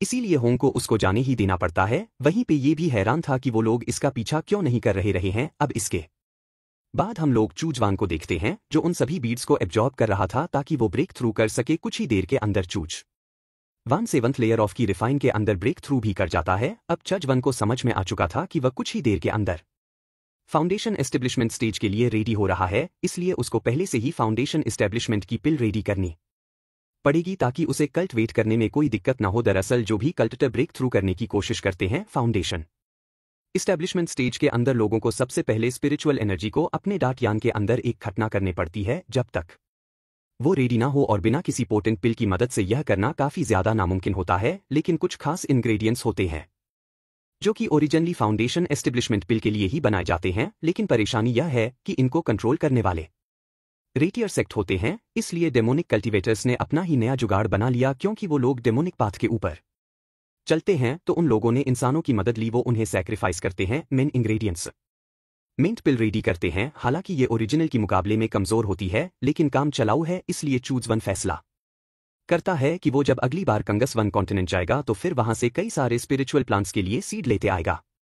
और यहाँ पे जॉम्बीज के फ्लश और ब्लड की वजह से कोई भी कमी नहीं है तो फिर वो उनको यहाँ पे कल्टिवेट कर सकता है। और जैसे ही वह 9th लेयर पे पहुंच जाएगा तो फिर उसे यहाँ पे एक जगह ढूंढनी पड़ेगी ताकि वह फ्लावर्स को कल्टरवा सके। खेती को कल्ट वेट ही कहते हैं दूसरे शब्दों में इंग्लिश में। अब इसके बाद हम लोग कुछ वूल्स को देखते हैं जो कि कई सारे सोल्जर्स के ऊपर अटैक करते हैं और उन्हें मार गिराते हैं। और ये लोग एक इलाके में बहुत ज्यादा आतंक मचा रहे थे। अगला सीन 1 महीने के बाद का होता है और हम लोग देखते हैं कि यह सभी जॉम्बी लोग चू जवान के पास आते हैं और उन्हें बताते हैं कि उन लोगों ने कई सारे वल्फ के झुंड को देखा था और उन भेड़ियों ने उनके ऊपर हमला करने की कोशिश की। जजवान मन के अंदर सोचता है कि ये लोग पहले ही 7th लेवल पे पहुंच चुके हैं और ये किसी जंगली भीड़ से तो बिल्कुल भी नहीं हारने वाले हैं। ऐसा लगता है कि उन वुल्फ को ऐसा लगता है कि वो कुछ ज्यादा ही शक्तिशाली है। शायद से मैं उनका इस्तेमाल फर्टिलाइजर की तरह कर सकता हूं सोल फ्लावर्स को उगाने के लिए। इसके बाद सजवन उन्हें पगोड़ा के अंदर रखता है और उनसे कहता है कि अब टांगों की स्ट्रेचिंग करने का टाइम आ चुका है। इसके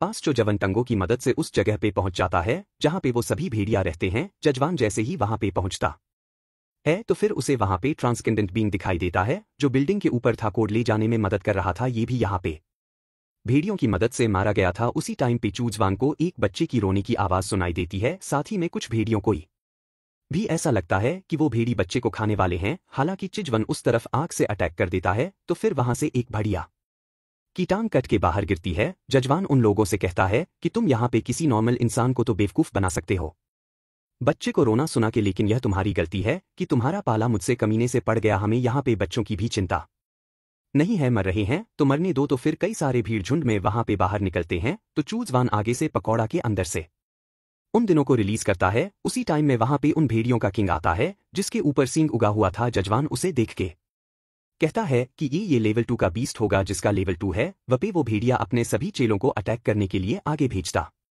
है। तो चूजवन उन्नों से कहता है कि बाकी बच्चे जितने भी है वो तुम्हारे हैं और बड़ा वाला मेरा। तो फिर वुल्फ किंग चूजवन के ऊपर डायरेक्ट अटैक कर देता है। तो चूजवन उसके अटैक को डॉज कर लेता है और उसे कहता है बॉडी एकदम फिट है, जात भी तेज है, मैं तुम्हें एक्सेप्ट करता हूं फर्टिलाइजर के तौर पे। जिसके बाद वो स्टील वायर का इस्तेमाल करते हुए वल्फ के मुंह के ऊपर एक जदार अटैक करता है तो वो उड़ते हुए दूर जाके गिरता है। जजवान उसे कहता है कि मेरे एक अटैक को बिना किसी दिक्कत के झेल गए और अभी तक मरे भी नहीं। इसके बाद वो पीछे मुड़ के देखता है तो फिर उन तीनों ने बचे कुचे वीडियो को भी ढेर लगा दिया था जो न उन लोगों से कहता है कि इन सभी को उठाओ और इन्हें होटल लेके चलो। इसके कुछ देर बाद हम लोग देखते हैं कि वहां पे मिलिट्री का एक ट्रक आता है तो फिर यहाँ पे इन लोगों की जो भी चीजें थी, कार्स, बॉडी, वो सभी चीजें गायब हो चुकी थी। इनके साथ एक साथी था जिसकी ट्रांसजेंडर एबिलिटी ये थी कि ये वुड स्प्रिट की मदद से किसी भी पेड़ से बात कर सकता था और उनसे इन्फॉर्मेशन ले सकता था। जिसके बाद ये आगे बढ़ता है और एक पेड़ के ऊपर हाथ रखता है तो फिर इसे पता चलता है कि यहाँ पे चूजवन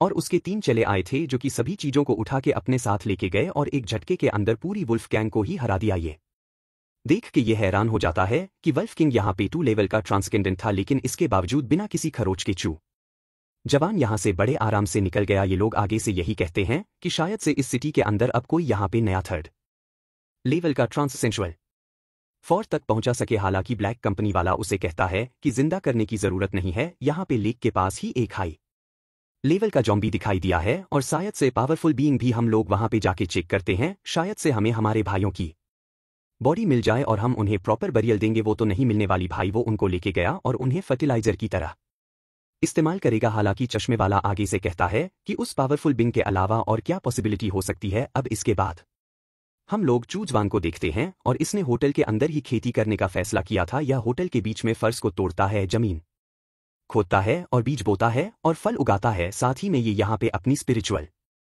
गैदरिंग का भी इस्तेमाल कर रहा था जो कि मिस्ट फॉर फशन थी, और साथ ही में स्प्रिट गैदरिंग फॉर्मेशन भी, जिससे बाहर के मुकाबले यहाँ पे जो स्पिरिचुअल एनर्जी होगी वो ज्यादा बेहतरीन होगी। जैसे यह जगह छोटा सा पैराडाइस बन जाएगी और ये लोग यहाँ पे सेफली कल्टिवेट करके सब्जियां बजिया उगा सकते हैं। जैसे ये लोग काफी ज्यादा खुश हो जाते हैं क्योंकि जब से यहाँ पे जॉम्बी आउटब्रेक हुआ था ये लोग कैन का खाना खा रहे थे और खुद को बीमार बनाते जा रहे थे। लेकिन अब चूजवन की मदद से ये लोग यहाँ पे सब्जियां बजिया उगा सकते हैं और यह सब्जियां नॉर्मल सब्जियों के मुकाबले में ज्यादा पावरफुल रहेंगे स्पिरिचुअल पावर की वजह से। चूजवन यहाँ पे इन लोगों को छोटा सा लैंड टुकड़ा दे रहा है ताकि ये लोग यहाँ पे अपने फूड की सप्लाई को बढ़ा सके।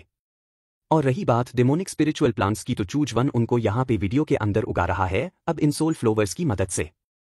यहाँ पे चूजवन फाउंडेशन एस्टेब्लिशमेंट पिल बनाएगा, इसलिए चूजवन कल्टिवेट करके ब्रेक थ्रू कर पाता है या नहीं यह अब इस वल्फ के ऊपर डिपेंड करता है। इसके बाद अगला सीन कैंजवन कॉन्टिनेंट का होता है और हम लोग चूजवान को दोबारा इस कॉन्टिनेंट के अंदर देखते हैं। चूजवन यहाँ पे फाउंडेशन स्टाइलिश बेंडर स्टेज के लिए कुछ टेक्निक्स को ढूंढने के लिए आया था जो उसके लिए सूटेबल रहेंगे। तब तक वहां पे सोल फ्लावर ही ग्रो होते रहेंगे। अब चूजवन को यहाँ पे दोबारा वोड सेट के डिसाइल्स को ढूंढना पड़ेगा ताकि वह उनके साथ ही बातचीत कर सके और अपने लिए टेक्निक्स को ढूंढ सके। इसलिए वह दोबारा अपने कान वाले कीड़े का इस्तेमाल करता है और आसपास की बातें सुनने लगता है। कुछ ही देर के अंदर चूजवान को यहाँ पे भी हुआ और चंगे मिल जाते हैं। अब इनकी बातों से हमें पता चलता है कि यहाँ पे जंग चंग नाम का एक बंदा है जो इनके लिए कुछ चीजें लेके आने वाला है और ये लोग उसे ट्रीट करने वाले हैं। हालांकि इन्हें इस बात के ऊपर भी चिंता हो रही थी कहीं चंग इन्हें धोखा ना दे दे और वह गद्दार बन जाए, इसीलिए इन लोगों को यहाँ पे सावधान रहना पड़ेगा। चूसवन आगे से कहता है सावधान रहने से कुछ भी नहीं होगा, भले ही जैंग यहाँ पे गद्दार ना हो लेकिन इसके बावजूद वो अपने साथ जरूर कुछ ना कुछ कांड लेके ही आएगा। इसलिए चूजवन फैसला करता है कि उसे यहाँ पे दूरी बना के रखनी चाहिए। लेकिन उसी टाइम पे हम लोग देखते हैं कि कोई उनकी तरफ कटी हुई मुंडी फेंकता है जो कि जैंग की ही थी। एक बंदा उसे कहता है कि तुम दिन दहाड़े यहाँ पे बहुत बड़ा क्राइम कर रहे हो, तुम्हें शर्म नहीं आती। तो फिर ये आगे से बताता है कि ये सेन गैंग सेक्ट का 4th डिसाइल है और ये यहाँ पे मिशन पे है जो कि बचे कुचे वोड सेक्ट के लोगों को मार रहा है। तो फिर यह बंदा आगे से माफी मांगने लगता है, यह कहते हुए कि मुझसे गलती हो गई। हालांकि यंग उसके हाथ पैरों को काट देता है, ये कहते हुए कि ये तुम्हारी गलती की सजा है, फालतू में ही किसी के काम के बीच में उंगली करने की पपे। लोग जैसे ही ओयांग को देखते हैं तो तुरंत वहां से कट लेते हैं, लेकिन ओयांग भी इन्हें भागते हुए देख लेता है, जिसके बाद वो इन लोगों का पीछा करने लगता है। ये लोग यहाँ पे कहते हैं कि ओयांग ने कुछ ज्यादा ही कर दिया है, लेकिन वो लोग आगे से कहते हैं कि वो सन गंग सेक्ट का एक जीनियस है और उसे डायरेक्ट इन्हें डिसाइल के अंदर प्रमोट कर दिया गया था और वो डेमोनिक कल्टीवेटर्स के खिलाफ बहुत ज्यादा रथ सप्तमी की बात है। वह पीछू जवान मन के अंदर सोचता है बस 9th लेवल पे है, ऐसा लगता है कि इन लोगों का जीनियस बस एक मोटी भेड़ है जिसका शिकार करना जरूरी है। अब इसके बाद हम लोग यहाँ पे चेसिंग सीन को देखते हैं जो ये लोग भाग रहे थे और वयंग इनका पीछा कर रहा था। जिसके बाद वो आगे से स्प्लिट सर्ड फिंगर का इस्तेमाल करता है इन दोनों के ऊपर अटैक करने को। तो चूजवन इन लोगों के ऊपर सील्ड ले आता है जिससे अटैक ब्लॉक हो जाता है। ओ यंग चूजवान से कहता है कि तुमने मेरे अटैक को ब्लॉक कर लिया। तुम भी बुझ सेट के कोई कचड़े ही होगा। तो चुजवान आगे से जैंग की ही शक्ल उठा के लेके आया था और वो ओयांग से कहता है कि मैं मौत से वापस आया हूं तुमसे बदला लेने के लिए। इन लोगों को पता नहीं था कि ये चूजवान था, तो ये लोग उससे पूछते हैं कि तुम जिंदा कैसे हो। तो जजवान उनसे कहता है कि भाग जाओ यहां से। यंग चू जवान से कहता है कि मेरे साथ घोस्ट गेम खेल रहे हो आखिरकार तुम सभी लोग डिमांड कल्टीवेटर्स। तो इस तरीके के गंदे खेल खेलने के लिए माहिर ही हो तो फिर क्या तुम सभी एक साथ अटैक करने वाले हो। लेकिन मैं तुम्हें बता दूं कि तुम मेरे शिकार को भागने दे रहे हो तो फिर तुम्हें मुझे बहुत ज्यादा अच्छे से एंटरटेन करना पड़ेगा, नहीं तो मैं तुम्हें ऐसी मौत दूंगा कि तुमने कभी सोची भी ना होगी। इस पे चूचुआ नागे से कहता है कि अच्छा अभी बताता हूं, जिसके बाद वह अपने तीनों जॉम्बीज को बाहर निकालता है और उससे कहता है कि शिकार तुम हो। लेकिन ओयांग आगे से कल्टिवेशन टेक्निक्स का इस्तेमाल करते हुए कहता है तुम्हें क्या लगता है कि तुम मेरे ऑरा के सामने टिक पाओगे इन छोटे मोटे लो लेवल के क्रॉप सोल्जर का इस्तेमाल करते हुए। जिसके बाद वो उन सभी क्रॉप सोल्जर्स को डॉज करते हुए चूजवान के ऊपर अपनी शॉट से अटैक करता है। लेकिन चूजवान आगे से स्टील वायर का इस्तेमाल करते हुए उसकी शॉट को ही ब्लॉक कर लेता है और जकड़ लेता है। इससे ओयांग भी हैरान होता है और उसे समझ में आ जाता है कि गेम थोड़ा सा टफ है। इसके बाद स्टील वायर ओयांग को अपने अंदर झगड़ लेता है, लेकिन वो यंग आगे से सेनगंग सेक्ट की सीक्रेट टेक्निक का इस्तेमाल करते हुए खुद को आजाद कर लेता है और अपनी पावर को रिचार्ज करके तो जवान से कहता है कि तुम्हारा अंत यहीं पे होता है, तुम मेरे अल्टीमेट मूव के सामने टिक नहीं पाओगे। जजवान उसे कहता है कि अच्छा तो यही है तुम्हारा ट्रम्प कार्ड, चलो देखते हैं कि कौन किसके खिलाफ जीतता है। इसके बाद ओयांग सामने की तरफ से एब्सोल्यूट शॉर्ट फिंगर का इस्तेमाल करता है। वहीं पे चूचोवान आगे से हंग से कहता है कि तुम्हारी बारी है। इसके बाद वहां पे सिनेमैटिक सीन चलता है और चूचोवान ओयांग को पार करके निकल जाता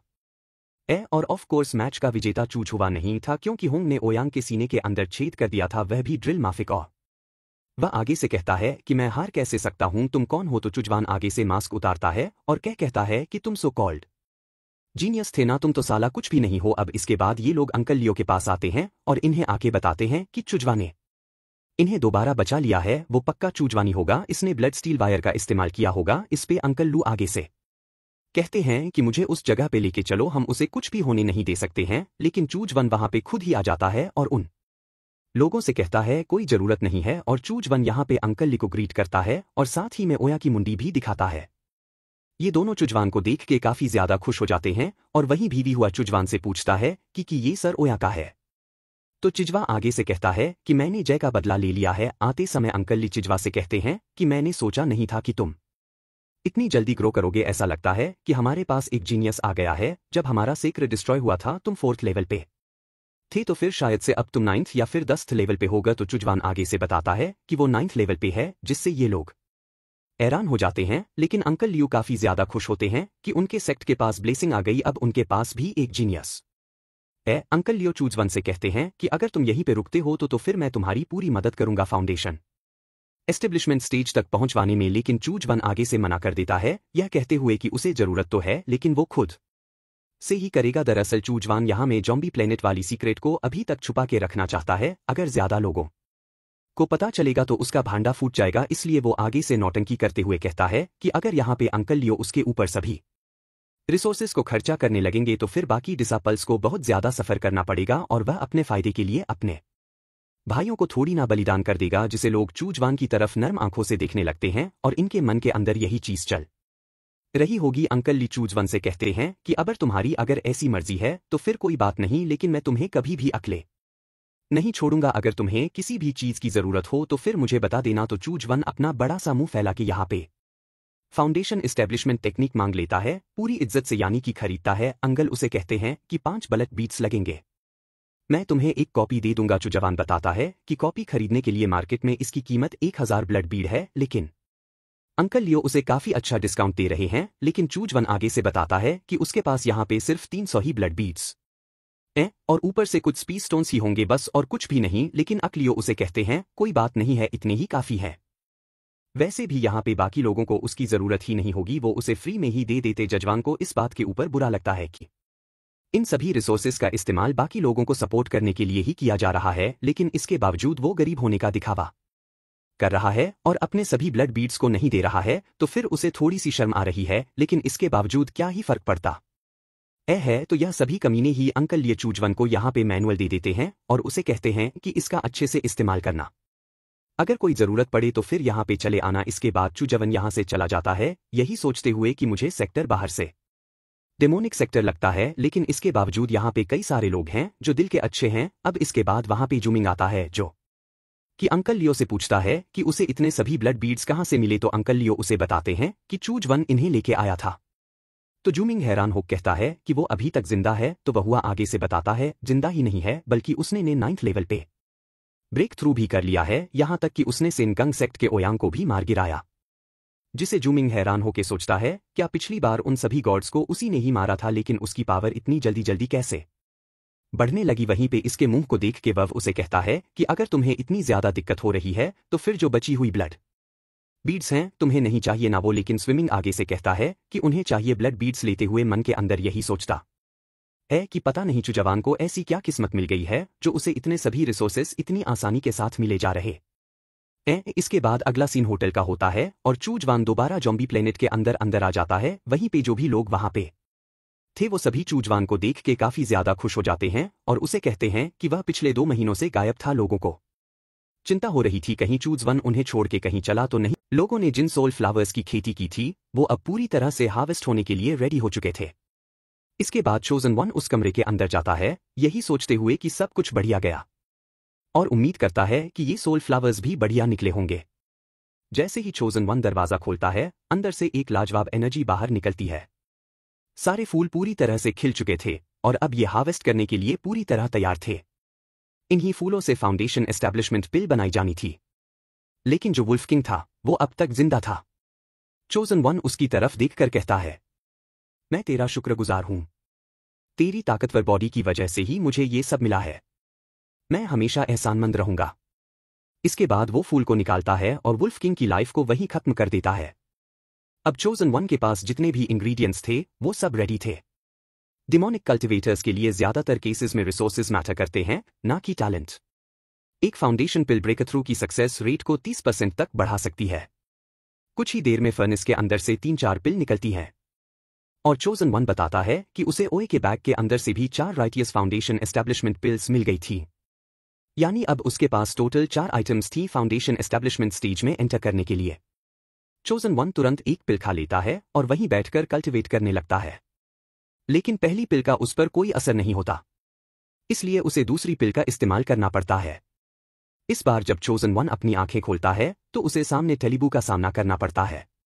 असल में यहां उसी वुल्फ किंग की आत्मा आई थी जो उसे ब्रेक थ्रू करने से रोकना चाहती थी। चोजन वन इस चीज को हार्ट डीमन इल्यूजन कहता है। इसके बाद वुल्फ किंग सीधा हमला करता है, लेकिन चोजन वन उसके अटैक को ब्लॉक कर लेता है। फिर वो हमें बताता है कि डिमोनिक फाउंडेशन बिल्डिंग पिल एक तरह से राइटियस फाउंडेशन जैसी होती है, लेकिन इसमें एक खतरनाक परीक्षा आती है जिसे ये लोग डिमोनिक हार्ट डीमन इल्यूजन कहते हैं। ये हार्ट डीमन एनर्जी धीरे धीरे बढ़ती जाती है और चोजन वन को ब्रेक थ्रू करने में बहुत तकलीफ हो रही थी। वहीं दूसरी तरफ वुल्फ किंग उसे बार बार डिमोटिवेट करता है, कहता है, मैं तुझे कभी ब्रेक थ्रू नहीं करने दूंगा, तेरे पास ना टैलेंट है ना कोई फैमिली बैकग्राउंड, तू एक बेकार इंसान है, बस अपनी एनर्जी बर्बाद कर रहा है। चोजन वन समझ जाता है कि ये सिर्फ इल्यूशन की चाल है और इसे पलटना ही बेहतर होगा। वो वुल्फ किंग से कहता है, अगर तुझे लगता है कि डिमोनिक कल्टिवेटर्स बेकार होते हैं तो सुन ले, राइटियस सेक्ट्स भी रिसोर्सेज को कंट्रोल करते हैं, चीजों को छीनते हैं ताकि अपना फायदा उठा सके। लेकिन डिमोनिक कल्टिवेशन की सोच अलग है।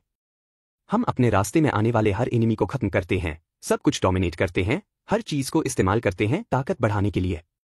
जितना ज्यादा फ्लेश और ब्लड इस ब्लड मिरर के अंदर जाएगा उतने ही ज्यादा मेरे पास रिसोर्सेज होंगे, और ये मेरा फेट है जिसे कोई बदल नहीं सकता। इतना कहते ही वुल्फ किंग वहीं ढेर हो जाता है, लेकिन क्रोध से बात नहीं बनी। अब लस्ट की बारी थी।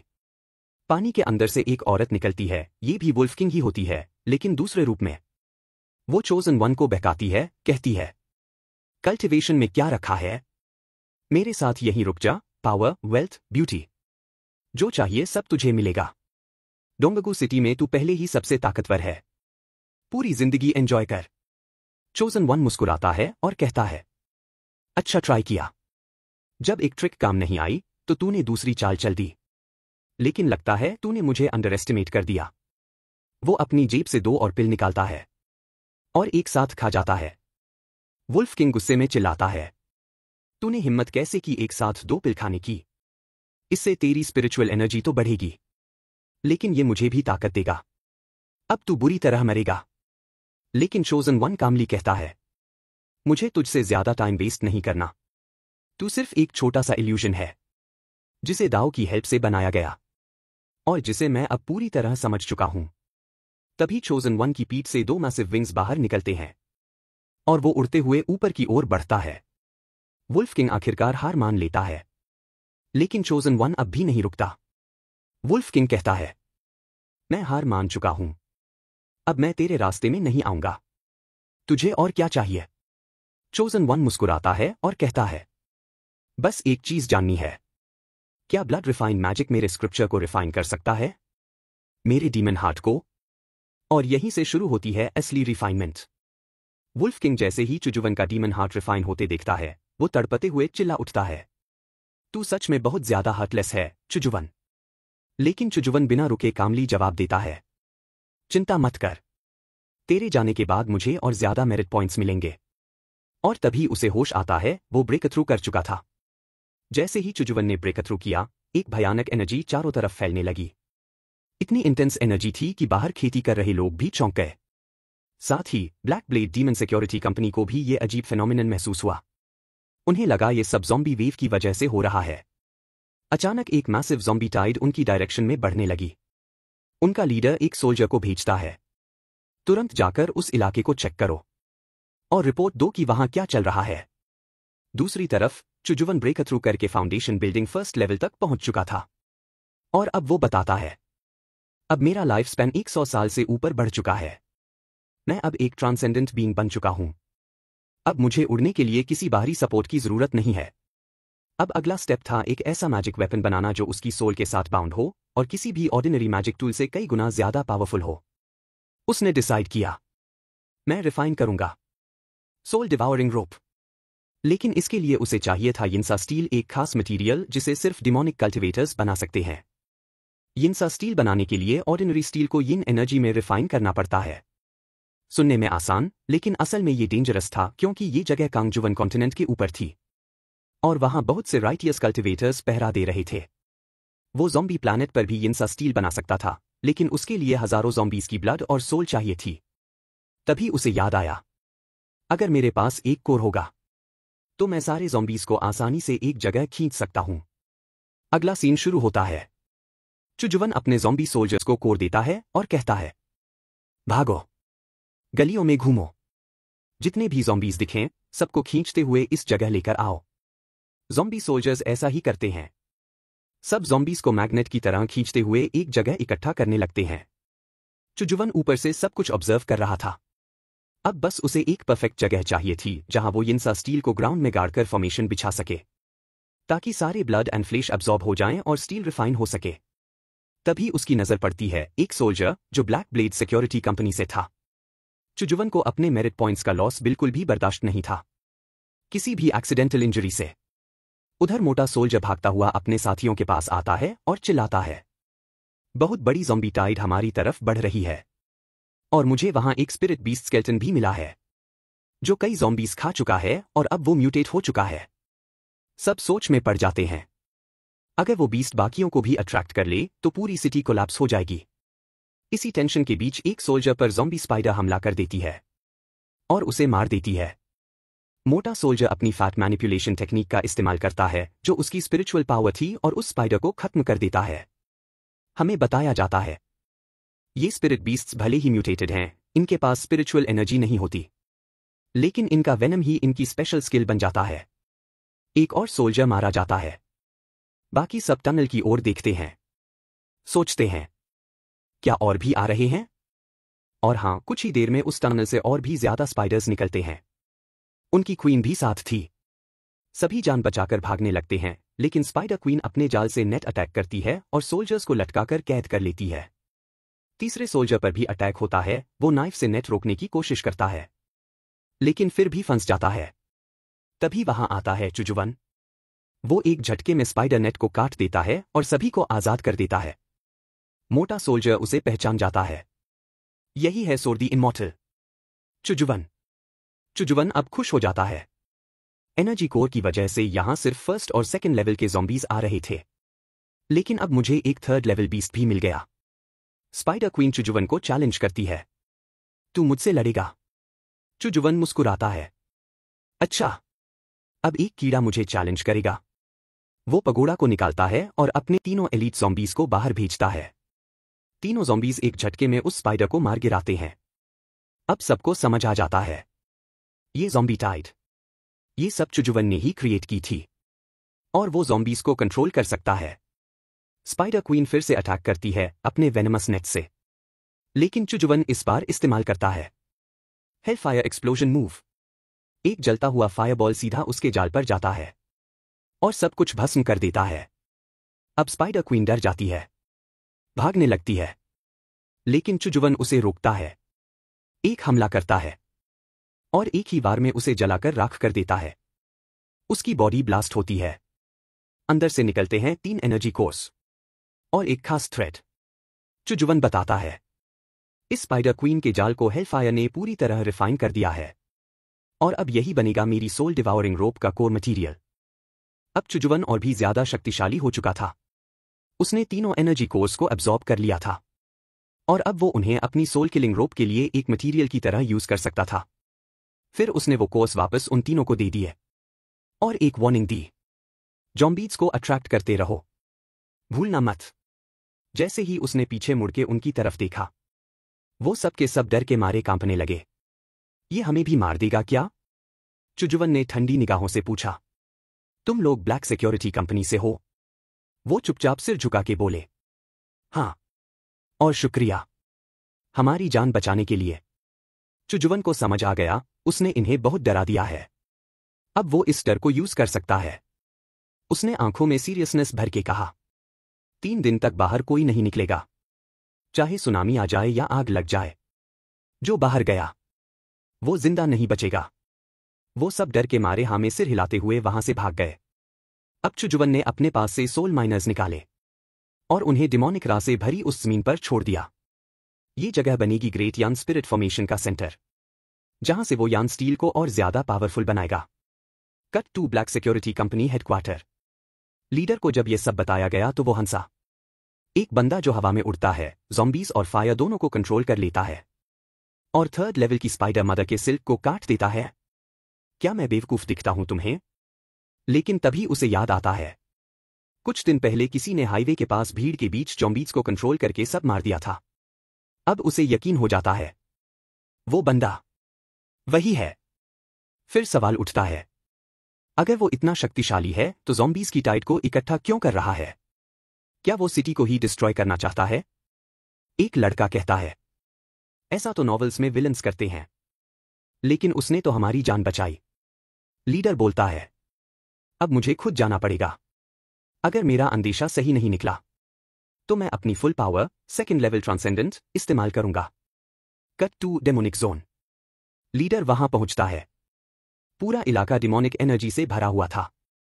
वॉकी टॉकी काम नहीं कर रहा था। इतने ज़ॉम्बीज हैं, लेकिन कोई हलचल नहीं। और तभी पीछे से आवाज आती है, तुम ब्लैक सिक्योरिटी से हो ना? लीडर ने मुड़कर देखा, चुजुवन, और उसका प्रेजेंस ऐसा था जैसे आसमान फट जाए। वो कांपते हुए बोला, मैं बस चेक करने आया था, सर्वाइवर्स को खतरा ना हो। चुजुवन उसे वहां ले गया और दिखाया, ये देख, सारे ज़ॉम्बीज जो मैंने इकट्ठा किए थे, मार दिए। फिर बोला, कोई ज़ॉम्बी या स्प्रेड बिट यहां आएगा तो जिंदा नहीं निकलेगा। Cut to black security headquarters. Leader लौटकर सबको कहता है, Donchang city is the safest city in the world. 2 दिन बाद चुजुवन दोबारा उस जगह आता है, फॉर्मेशन एक्टिवेट करता है, यान स्टील निकालता है, जो अब high level top notch quality का बन चुका है। तभी आसमान से एक फीनिक्स उतरती है और चुजुवन के चारों तरफ उड़ने लगती है। गोल्डन रेन गिरती है। ये सब उसके मेरिट पॉइंट्स की वजह से हो रहा था। जब भी वो भारी मात्रा में ज़ॉम्बीज मारेगा, ये डिवाइन फेनोमेनन एक्टिवेट होगा। उसका कर्मा हाई लेवल पे था। चुजुवन बोलता है, इस गोल्डन रेन ने मेरी हर प्रैक्टिस की कंफ्यूजन क्लियर कर दी। उसकी सोल और ज्यादा इवॉल्व हो चुकी थी। अब उसके पास था एक पावरफुल वेपन, सोल किलिंग रोप। जो उसके अंदर की सोल का हिस्सा था। और जब उसने उसका डेमो दिखाया, सामने की बिल्डिंग ही उड़ गई। ये मेरा ट्रू मैजिक वेपन है। इसकी ग्रोथ लिमिटलेस होगी। चुजुवन ने मुस्कराकर कहा। सोल किलिंग रोप से मर्ज कराने के सारे एफर्ट्स फेल होने लगे, तो चुजुवन को समझ आ गया कि ये कोई आम मैजिक टूल नहीं है। ये शायद किसी डिवाइन रिस्ट्रिक्शन के तहत सील्ड है, या फिर इसकी नेक्स्ट अवेकनिंग किसी स्पेसिफिक रिचुअल या स्पेल से होगी। वो मन में बड़बड़ाता है। लगता है अब वक्त आ गया है कल्टटर फाउंडेशन रियल्म स्पेल को पूरी तरह अनलॉक करने का। चुजुवन अपनी डिमोनिक एनर्जी को कंट्रोल करता है और 20 जेट बॉटल्स को एक सर्कल में रख देता है। वो अपनी पाम काटकर थोड़ा सा फ्रेश ब्लड निकालता है और उन सभी बॉटल्स पर छिड़क देता है। तभी एक डार्क रेड सर्कल बनता है और उसके अंदर एक टेक्स्ट उभरता है। कल्टटर foundation spell blood refinisher stage 2 unlocked. Demonic yin yang clock mode activated. अब उसकी डिमोनिक यान एक बर्निंग रेड क्लॉक की तरह उसकी बैक पर घूमने लगती है। हर बार जब उसकी एनर्जी पल्स होती है, एक शैडोई टिक टिक आवाज आती है। उसकी बॉडी के अंदर न्यू फाउंडेशन स्पेल्स जागते हैं। एक वॉइस उसके माइंड में गूंजती है। Choose one your next foundation spell, soul forge capable of infusing raw souls into weapons और spells to enhance them beyond natural limit. चुजुवन की आंखों में चमक आ जाती है। अब ये सोल किलिंग रोप असली काम आएगी। वो फिर से उन 3 कल्टिवेटर्स की सोल्स को समन करता है और सोल फॉर्ज एक्टिवेट करता है। अब की बार रोप्स में हल्की नीली आग जलने लगती है और धीरे धीरे पहली सोल फ्यूज हो जाती है। रोप की शेप बदलती है, अब उसमें फेंट गोल्डन रून्स उभरने लगते हैं। चुजुवन हंसता है। फाइनली अब असली फीस्ट शुरू होगा। Scene cut Jiang province, Longjiang city. General Ye और प्रोफेसर जियांग को रिपोर्ट मिलती है कि अंडर वाटर क्रीचर नैनशिन की मूवमेंट फिर से डिटेक्ट हुई है। प्रोफेसर कहता है, हमें अब उस मर्चेंट को बुलाना ही पड़ेगा। डोंगवू सिटी का वही कल्टिवेटर। जनरल ये गुस्से में बोलता है, तुम बार बार उसी की बात क्यों करते हो? अगर वो इतना ही खास है तो सामने आकर खुद प्रूव करे। प्रोफेसर कामली जवाब देता है, उसने अब तक कई बार अपनी पावर को छुपाया है। शायद यही उसकी स्ट्रैटेजी है। लेकिन इस बार नैनशिन को हराने के लिए सिर्फ वो ही काफी होगा। अब कहानी फिर से चुजुवन की ओर लौटती है। वो जंगल के एज पर खड़ा है, जहां एक शैडो उसका इंतजार कर रही होती है। एक सॉफ्ट फेमिनिन वॉइस सुनाई देती है, तुमने फाउंडेशन रियल में बहुत तेजी से प्रोग्रेस किया है, चुजुवन। लेकिन क्या तुम रेडी हो अगली ट्रायल के लिए? चुजुवन मुस्कराता है, ब्रिंग इट ऑन। मैं रुकने वालों में से नहीं। ताकतवर फाउंडेशन बिल्डिंग के कल्टिवेटर को ढूंढना पड़ेगा और तभी उसे बाहर से फाइट करने की आवाज आती है। तो फिर हम लोग देखते हैं कि अटैक अंकल ल्यू के ऊपर हो रहा था और उनके ऊपर अटैक करने वाला सान्या इंसेक्ट का कोई एल्डर था जो कि शक्तिशाली था। फाउंडेशन बिल्डिंग स्टेज पे ही था, जो कि अंकल ल्यू से कह रहा था कि तुमने मेरे भाई को मारा, कैसे? अपनी डेथ को स्वीकार कर लो। अंकल ल्यू उसे कहते हैं कि साली अगर मारना है तो फिर मार दे, यहां फिर झूठा इल्जाम क्यों लगा रहा है कि मैंने तेरे भाई को मारा? लेकिन अंकल ल्यू की बैटरी उसी टाइम में खत्म हो जाती है और वो नीचे गिर जाते हैं। एल्डर उसे कहता है कि तुम्हारी हालत खराब हो चुकी है, तुम्हारी पिल जा चुकी है, अब तुम ज्यादा टाइम तक जिंदा नहीं रहोगे। उसी टाइम पे चुजुवन वहां आता है, जो कि एल्डर के ऊपर सोल किलिंग रोप से अटैक करता है। वो अपनी शील्ड से ब्लॉक करने की कोशिश करता है, लेकिन सोल किलिंग रोप शील्ड को तोड़ते हुए एल्डर के मुंह पर जोर का तमाचा मारता है, जिससे वो दूर जाके गिरते हैं। चुजुवन बिना रुके दूसरे अटैक का इस्तेमाल करता है, ईविल स्पिरिट के साथ, जैसे हाथ का एक क्लॉ अंकल ल्यू को सीधा नीचे ही दबा लेता है। वहीं पे अंकल ल्यू चुजुवन को देख के हैरान हो जाते हैं, और ये भी कि चुजुवन इतनी जल्दी फाउंडेशन बिल्डिंग स्टेज के अंदर ब्रेक थ्रू कर लिया। अल्ट्रा साइंस आगे से as your divine shot formation का इस्तेमाल करते हैं और वो चुजुवन की ईविल स्पिरिट क्लॉ को वहीं पे डिस्ट्रॉय कर देते हैं। अंकल ल्यू आगे से कहते हैं कि यह बढ़िया नहीं है, Elder season foundation building stage के अंदर 1 साल से है, जबकि चुजुवन हाल ही में ब्रेक थ्रू किया है। वहीं पे एल्डर सीजन चुजुवन से कहते हैं कि मैंने तुम्हें पहले भागने दिया था, सोचा भी नहीं था कि तुम इतनी जल्दी ब्रेक थ्रू करके मेरे ही गले आ जाओगे। लेकिन आज मैं तुम्हें भागने नहीं दूंगा, तुम्हारी मौत आज पक्की है। जिसके बाद वो चुजुवन के ऊपर अपनी शॉट्स से अटैक करते हैं। वो सभी शॉट्स चुजुवन के अंदर जाकर घुस तो जाते हैं, लेकिन चुजुवन दोबारा अपने स्पेशल स्पेल का इस्तेमाल करता है और वहां से भागने की कोशिश करता है। एल्डर सीजन को ऐसा लगता है कि चुजुवन भागने की कोशिश कर रहा है, इसलिए वो दोबारा शॉट फॉर्मेशन का इस्तेमाल करते हैं और अटैक की तैयारी करने लगते हैं। चुजुवन इसी मौके का फायदा उठाकर एल्डर सीजन की गर्दन पर अटैक करता है और उनकी गर्दन उड़ा देता है। उनकी मुंडी सीधे चुजुवन के हाथों में गिरती है और चुजुवन उनकी सोल को भी ट्रैप कर लेता है। वो मन में सोचता है कि यह सोल पहले वाले से ज्यादा प्योर और शक्तिशाली है, जिससे मैं इसे सोल किलिंग रोप के साथ फ्यूज कर सकता हूं। अंकल लियो चुजुवन के पास आते हैं और उसे कहते हैं, मुझे यकीन नहीं था कि तुम जीत जाओगे, लेकिन तुमने सच में जीत लिया। तुम तो पहले सिर्फ 9th लेवल पे थे ना, तुमने इतनी जल्दी ब्रेक थ्रू कैसे कर लिया? तो चुजुवन आगे से कहता है कि उसे ओयंग के पास से फाउंडेशन बिल्डिंग पिल मिल चुकी थी और वो लक की मदद से पहली बार में ही ब्रेक थ्रू कर गया। अंकल लियो चुजुवन से कहते हैं कि तुम्हारा लक सच में कमाल का है कि तुम पहली बार में ही ब्रेक थ्रू कर लिए। वहीं पे अंकल लियो चुजुवन से कहते हैं कि हाल ही में लिसन मुझसे कह रहा था कि मैंने उसके भाई को मारा। कहीं तुमने तो उसे नहीं मारा? तो चुजुवन आगे से कहता है कि हाँ, मैंने ही उन्हें मारा था। इस पे अंकल लियो आगे से कहते हैं कि ये तो सच में रिमार्केबल है। फाउंडेशन बिल्डिंग स्टेज में बदू करने के बावजूद तुम इतनी आसानी से इतने सभी कल्टिवेटर्स को हरा रहे हो। मतलब ये हुआ कि तुम सच में बहुत ज्यादा पावरफुल हो। शायद से मुझे तुम्हें इंसेक्ट से मिलवा देना चाहिए, शायद वो तुम्हें अपने डायरेक्ट डिसाइपल बना ले। इसी पे चुजुवन अंकल लियो से पूछता है कि यहाँ पे गोल्डन इंसेक्ट की कोई जानकारी है? अंकल लियो उसे कहते हैं कि उसके पास है तो, लेकिन वो लोग यहाँ पे बात नहीं कर सकते हैं। जिसके बाद ये लोग अपने बेस के पास आ जाते हैं जो कि इस समय गुफा के अंदर है, और सभी लोग अंकल लियो को जिंदा देख के बहुत खुश हो जाते हैं। लेकिन वो लोग चुजुवन को देख के हैरान हो जाते हैं कि ये यहाँ पे कैसे आ गया। खैर, वो लोग चुजुवन को देख के खुश हो जाते हैं कि वो भी सही सलामत है। अंकल लियो इन लोगों को बताते हैं कि चुजुवन फाउंडेशन बिल्डिंग के अंदर ब्रेक थ्रू कर चुका है और अगर वो यहाँ पे आज ना होता तो शायद वो आज जिंदा ना होते, क्योंकि उसी ने ही एल्डर सीजन को मार दिया है और साथ ही में जो भी एनिमी थे उन्हें भी। जो भी कारनामे चुजुवन ने यहाँ पे किए हैं और उसकी मेरिट की मदद से अंकल लियो यहाँ पे चुजुवन को एक रैंक प्रमोट करते हैं। इसलिए अब से वो लोग चुजुवन को अंकल चु कहेंगे। वो सभी लोग इस चीज के लिए मान जाते हैं, लेकिन सुमीन ज्यादा खुश नहीं था और चुजुवन उसे कहता है कि तुम्हें इन सभी चीजों को फॉलो करने की जरूरत नहीं है। सुमीन आगे से कुछ कह पाता उससे पहले ही चुजुवन उसे कहता है कि मुझे तुम्हारे जैसे डिसाइपल की जरूरत ही नहीं है, और वो सोल किलिंग रोप का इस्तेमाल करते हुए सुमीन को एक झटके में उन सभी की आंखों के सामने मार देता है। अंकल लियो चुजुवन से पूछते हैं कि इसका क्या मतलब है, तो चेन आगे से कहता है कि ये डिजर्व करता था। जब हम लोग वहां पे पेट्रोलिंग पे गए थे तो सुमीन ही था जिसने चुजुवन की आइडेंटिटी वहां पे रिवील की थी। वो आगे से कहता है कि ये हैरानी की बात है कि अंकल चु ने इसे इतनी देर तक जिंदा रखा। अंकल लियो चुजुवन से कहते हैं लेकिन फिर भी तुम थोड़ा सा तो गलत हो, लेकिन चुजुवन आगे से कहता है नहीं नहीं, आप सुमीन के लिए कुछ ज्यादा ही पोलाइट हो रहे हैं। अगर वो मुझे धोखा दे सकता है तो फिर वो तुम सभी को भी एक दिन धोखा दे सकता है, और ऐसा बिहेवियर सेक्टिक के अंदर बगावत को ही जन्म देता है, और बगावत की सजा सिर्फ मौत है।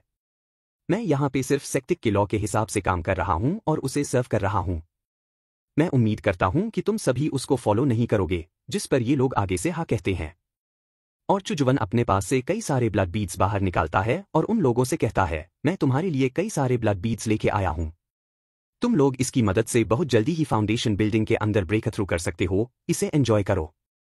वो सभी लोग चुजुवन को वहां पे शुक्रिया कह ही रहे थे, उसी टाइम में वहां पे एक और कैरेक्टर आता है जो कि चुजुवन की तारीफ करता है।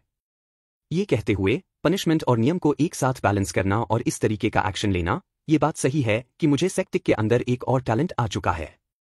जोमुन पूछता है कि अब ये इंसान कौन है, तो अंकल लियो आगे से बताते हैं कि ये वो फैमिली का हेड है और इसने अपनी जान दाव पे लगा दी है हमारे लिए एंसेस्टर की इन्फॉर्मेशन निकलवाने के लिए।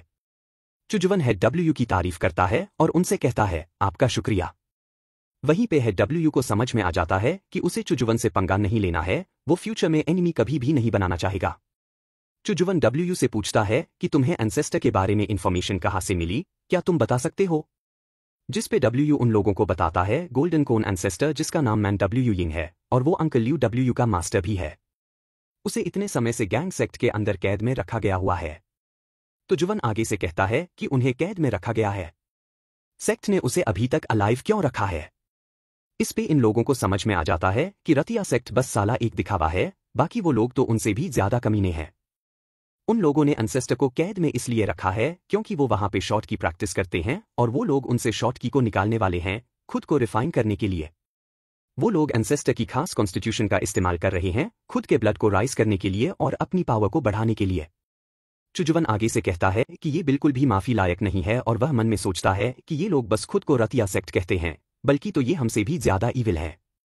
लियो आगे से कहते हैं कि वो जगह इतने समय 4 गार्डियन से गार्ड है जहां पे 4 फाउंडेशन बिल्डिंग के कल्टिवेटर्स हैं। अगर हम एक साथ अटैक करते हैं तो फिर हम वहां पे जाके एंसेस्टर को छुड़ा सकते हैं, अगर वहां पे सेक्ट लीडर नहीं होगा। और वो चुजुवन से भी मदद करने के लिए पूछता है।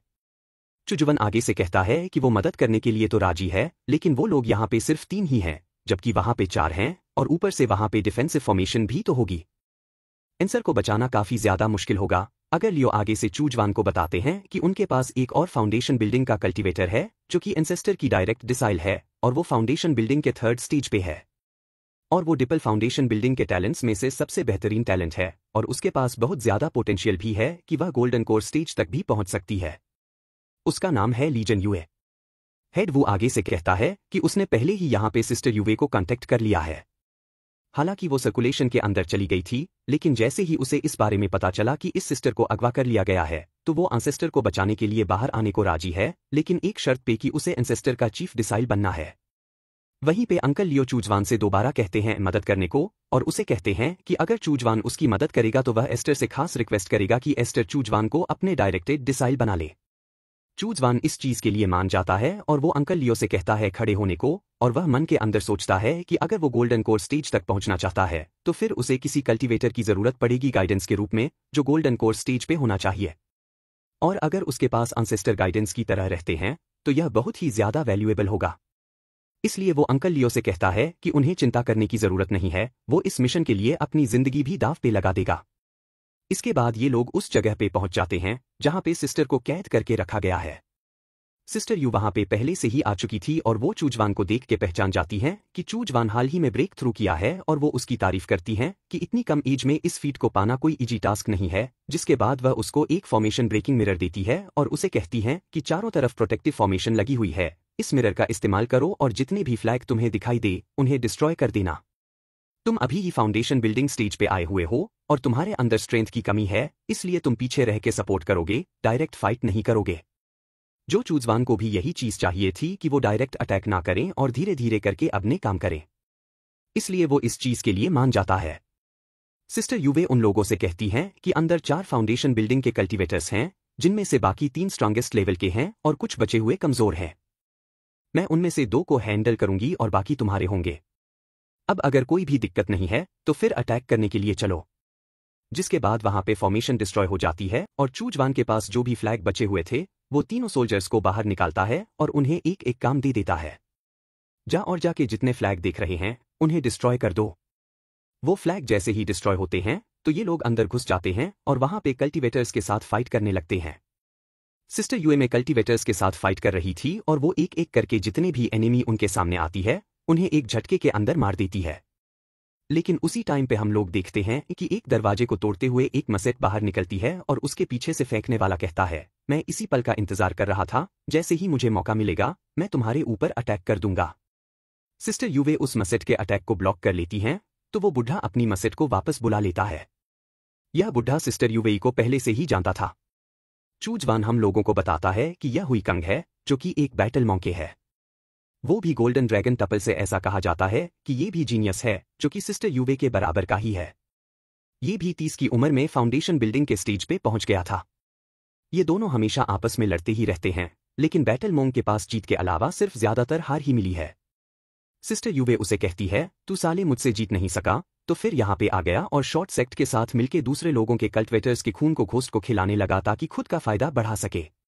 जिस पे हुई कंग आगे से कहता है कि इसे कोई फर्क नहीं पड़ता है और वैसे भी जीतना माने लगता है।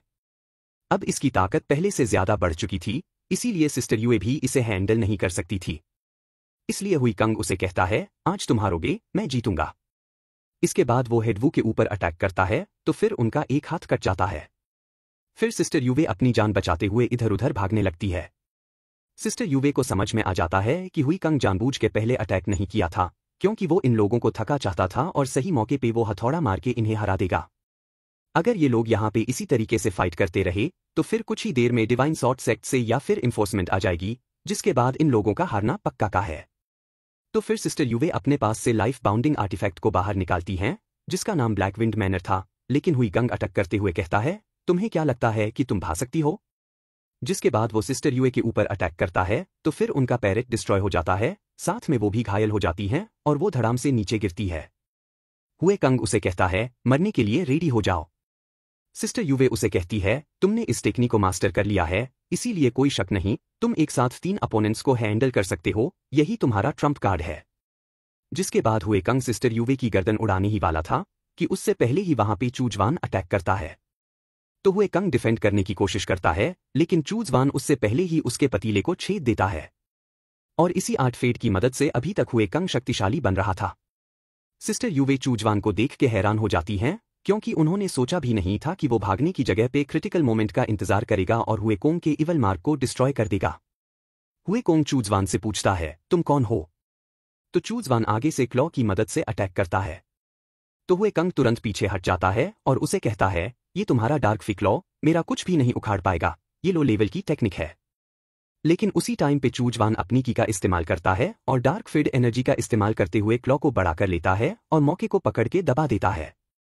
सिस्टर यवे चूजवान के इस चालाक मूव को देख के हैरान हो जाती हैं कि पहले तो इकंग को बेवकूफ बनाया, जिसके बाद अचानक से स्पिरिचुअल एनर्जी का इस्तेमाल करके क्लॉ को और ज्यादा शक्तिशाली बना के हुई कंग को पकड़ लिया।